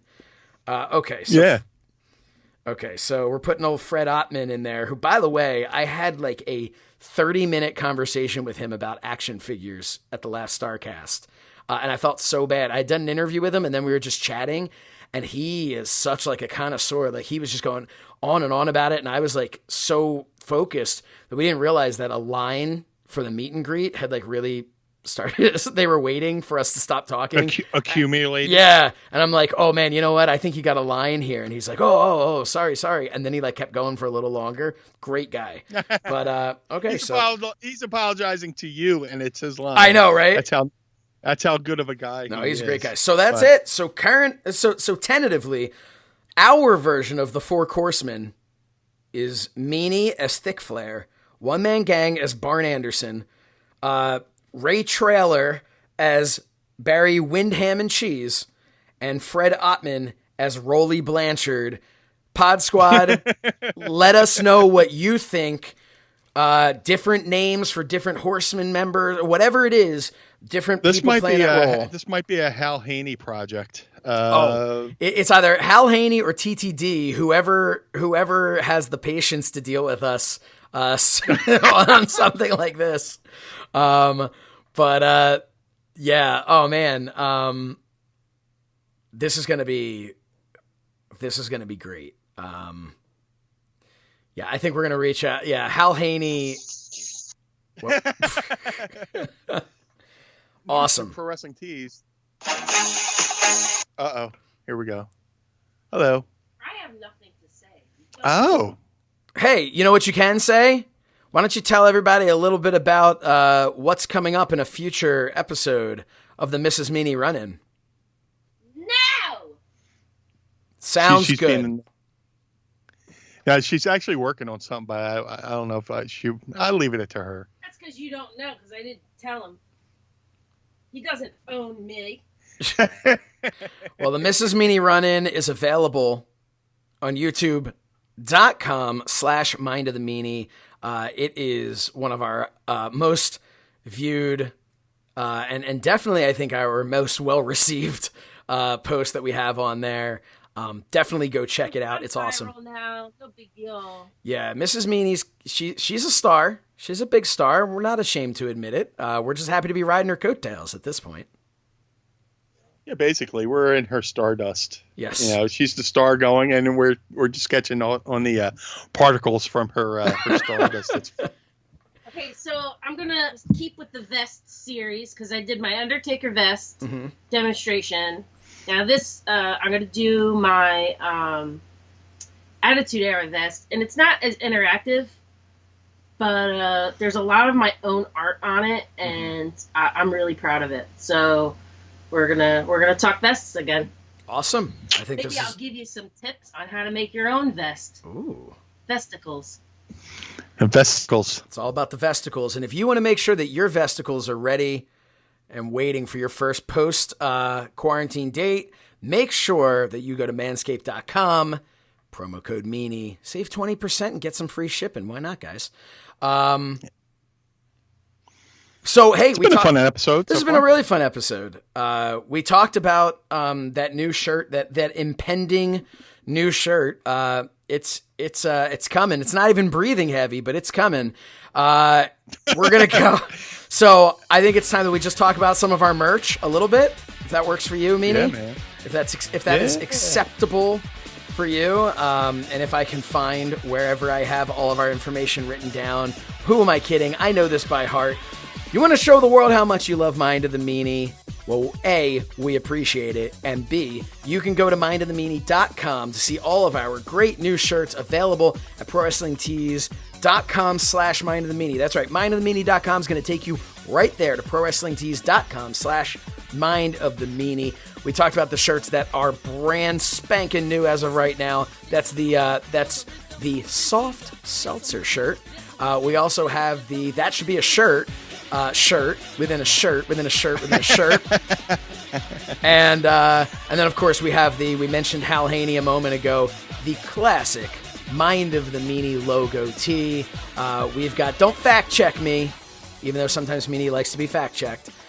We have the mirrored BWOOWD shirt, if you know, you know, and another one, if you know, you know, would be the Baby in a Beanbag Chair. Man, we've got the Pod Squad. Can't forget the Pod Squad shirt. And of course, we mentioned earlier. My favorite. Of course, we mentioned earlier, one of my favorites, the Meanie Burger shirt, which I cannot wait. I cannot wait to see a man wearing a Meanie Burger shirt, cooking a Meanie Burger shirt, and serving it to another person wearing a Meanie Burger shirt. That is the inception dream that I'm waiting for. So many great shirts there, but hey, that's not it. Over at ProWrestlingTees.com/Blue Meanie, you can get all your Blue Meanie and BWO shirts that your heart has ever desired. Meanie, tell us a little bit about these, and tell us about the one that ECW alum Bubba Ray Dudley just recently tweeted about. I got a lot of ECW inspired shirts. Hopefully, so my page doesn't get shut down this week, but or reported or whatever, But like, I got a couple ECW arena themed shirts. If you go over, I got a shirt dedicated to the corner of Swanson and Rittner. It's got the ECW street signs, and it's framed in barbed wire. Very cool shirt. I also have another one that's a Swanson and Rittner t-shirt. My favorite one that I have is I Survived the Arena t-shirt. So if you go over there, if you've been to an ECW show and you've survived that show in the freezing cold or the unbearable heat, because that building in July was like being in a sauna. But if you ever braved the show at the original ECW arena back in the day, get the I Survived the Arena shirt. And then also, if you're in the current apocalypse and you want to be fashionable, I have a line of BWO masks that come with the filters. It comes with 2 filters, and it's stylish, and it fits really nice on your face. Now I'm somebody was like, what about the ears, Meanie? And I'm a bad person to ask about how tight something is on your ears, because I have an enormous skull. So yeah, it's tough. To recap, it's tough. To recap, it's tough for Meanie to gauge whether or not something is tight because of how enormous he is. Yes. And when it comes to like hats, like if I'm wearing like a snap hat, I'm like on the last snap of that hat. So I'm the worst person to ask about, is it comfortable? Because I am in constant discomfort. Can I run in for a second? Oh, please. We missed you last week. Okay, so if you get a mask, and I have a problem because my head is too small. I am a bald lady, so I have a small head. But if you need a little extra space on your mask, you could possibly... I don't know. I haven't tried this, but it just seems like a thing that you could do. You could maybe take paper clips and make a little chain out of the paper clips and hook it behind your head with the elastics over your ears. So you can relieve a pressure, hashtag possibly. DIY, hashtag BWO mask. Right? So, and that's why I love her, because she is so crafty. Think out of the box, because I bought some really cool like luchador ones, and they were baggy, which is you don't want to go out with a bag on your face either. So what I did was the pins that I make and sell at the Blue Meanie's merch table, I hooked one behind my head very carefully and just had that little Titan experience, I guess. I don't know words right now. Hey, join the club. I was trying to think earlier on. We were trying to think of the city Centralia in Pennsylvania, and Josh said Chernobyl. Oh, but it was before my brain processed. Area that starts with a C. But I also couldn't come up with the word salad for that bar thing where you go and get food called a salad bar. Yeah, we couldn't think of it. We couldn't. It was just like a whole bunch. Just talking about how those aren't going to be a thing anymore. Pretty much. Yeah, no. And I told the story about when we got food poisoning at the Ruby Buffet that one time. And old what's his face was there. Yeah, Gabe Sapolsky was there. Yeah. Previously in this episode of Mind of the Meanie. Yeah, I reached this is out our to Gabe recap. saying, "Hey man," yeah, I was like, "Hey Gabe." Yeah, but at the time we were like, we got to get our money's worth, and we were like chowing down on all kinds of weird seafood and shit. Do you know what this is? This What's is like when something happens on Raw and you go to commercial break and you come back and they show you the entire segment of what just happened before the commercial break. And I don't know if I'll pull a Conrad here. I don't think we'll ever talk about the Ruby Buffet again. So should we talk about that time the lady ordered got the crab legs? Yeah, well, that would happen all the time. People would come in at lunch and they would change the price for dinner, and there were things that were marked that said for dinner only. So if you started eating the dinner things, you were getting a dinner bill, and the dinner, it doubled. So they doubled this lady's bill, and she freaked out, and all of the staff came out from the kitchen, and I said, "Oh no, they're emptying the locker room." It's like a run-in. Like ECW, if there was a problem in the crowd, or if there was a problem with a fan, the locker room would empty. So the locker room was emptying at the China Buffet. Yeah, the end of a Nitro. Yeah. So this lady, there was a issue with the bill. So I think she was going to try to leave without paying the bill, and the whole locker room emptied from the back. all the wait staff came out and was like, "You pay," and made her pay and stuff like that. It was like a whole thing where "Oh, well, if you're going to double my bill, honey, you eat those crab legs." Or so there was some quote like, No, honey, you eat those crab legs. She was saying to her kids, she was setting a great example for her child. Wow. That not only am I going to take from the dinner menu and not want to pay it, but you eat those crab legs. So, wow. Speaking of the Ruby Buffet, but T-shirts. T-shirts. We can't forget Collar and Elbow. They're the wrestling brand. Collar and Elbow, the wrestling brand. My love goes out to Rod Hicks and Al Snow. And you know how, it's me and you, but Mrs. Meanie's really the star over Collar and Elbow. It's Rod and Al, but Rod Hicks has the cutest son in the world.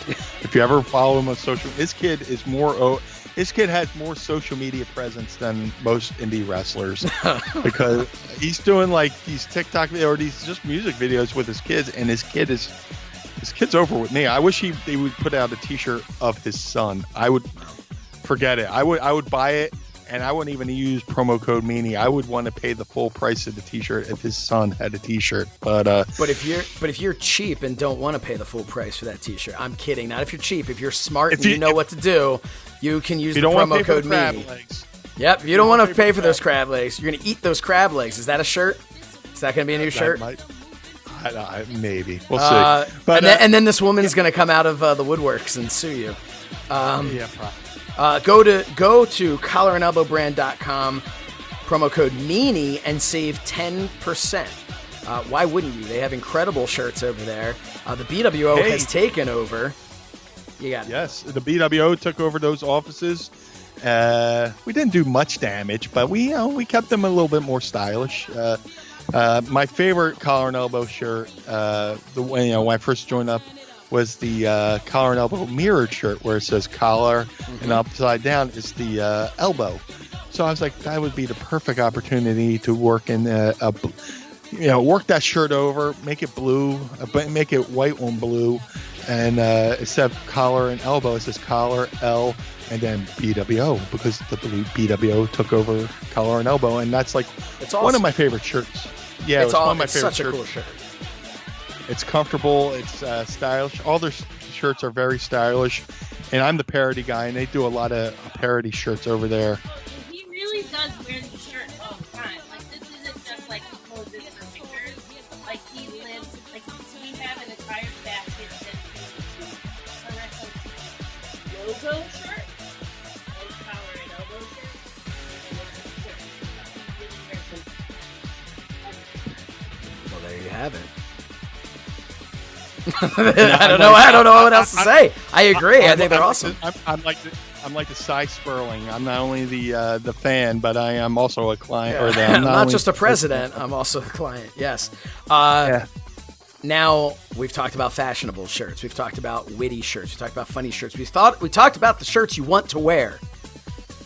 But you can also go to prowrestlingtees.com/so says Shernoff, and you can get some So Says Shernoff t-shirts over there. You can go to sosaysshernoff.com and you can get t-shirts and mugs, and you can get a full beach towel for the summer that has me on a WWF ice cream bar. I'm sorry, something that looks like a WWF ice cream bar. So you can go do that now. What are we doing there? Are we taking a picture? I didn't know if I should pause for breaking news. For some reason, it says no internet connection, but we're still talking, and it's bizarre. So okay. I just wanted to. I'm taking note. Oh, now it says we have internet. So I was going to say, I've heard you all along, and if it's on my end, then you're getting recorded. I don't know what's happening here, but you can know what's happening as far as clothes go. That made no sense. But anyway, as they would say, buy the shirts, buy the shirts, buy the shirts. Man, Meanie. We're very fortunate. We're very fortunate that, we have this community. We're fortunate we have this podcast. We have the Pod Squad. We have the Mrs. Meanie running. I think we're building something here very special. I think we've had this conversation off air plenty of times. But, this, doing this once a week has been a total joy. And just the feedback is very cool, man. And when people point out stuff that, like, we totally forgot that we said. And this is only episode 12, 12.0. Yeah. And then we got the one in the chamber for when Baby Shernoff makes his debut, which could be next week or heads out through the curtain. Yeah, man, he's letting the music play. He's letting the anticipation build for his debut. So the vignettes have been there. We're just waiting for the debut for the baby. But thank you to each and every one of you. Each and everybody made no sense. Each and every one of you. Each and everybody. Because the bodies are where you put your shirts. So we appreciate each and every one of those bodies. No, I second what Meanie's saying completely. For me, I will just sit back and see some of these things, like the stuff we talked about with Chef Mike, going back and forth with all these people. And I'm reading these, and then I kind of have to remind myself that this is also my show, and I'm not just one of the Pod Squad members who's because I'm looking at this stuff and I'm like, oh, that's so cool. The Pod Squad, as we call them, have taken it upon themselves to just basically do their own conversations, have their own interactions, and create their own stuff. We have t-shirts based off of things that they have tweeted at us now, which is just awesome. Right. And it makes us, it sounds so cliche and so, we're full of crap, but it really makes it we get to sit back and enjoy what you guys are doing on social media about our show and for us. And it is just, and then we're just oh yeah, hey, this is our show. That's awesome. You guys are, because we're so entertained by what you guys are doing. So it's really, it's so much fun for us to get that feedback. I'm having such a blast.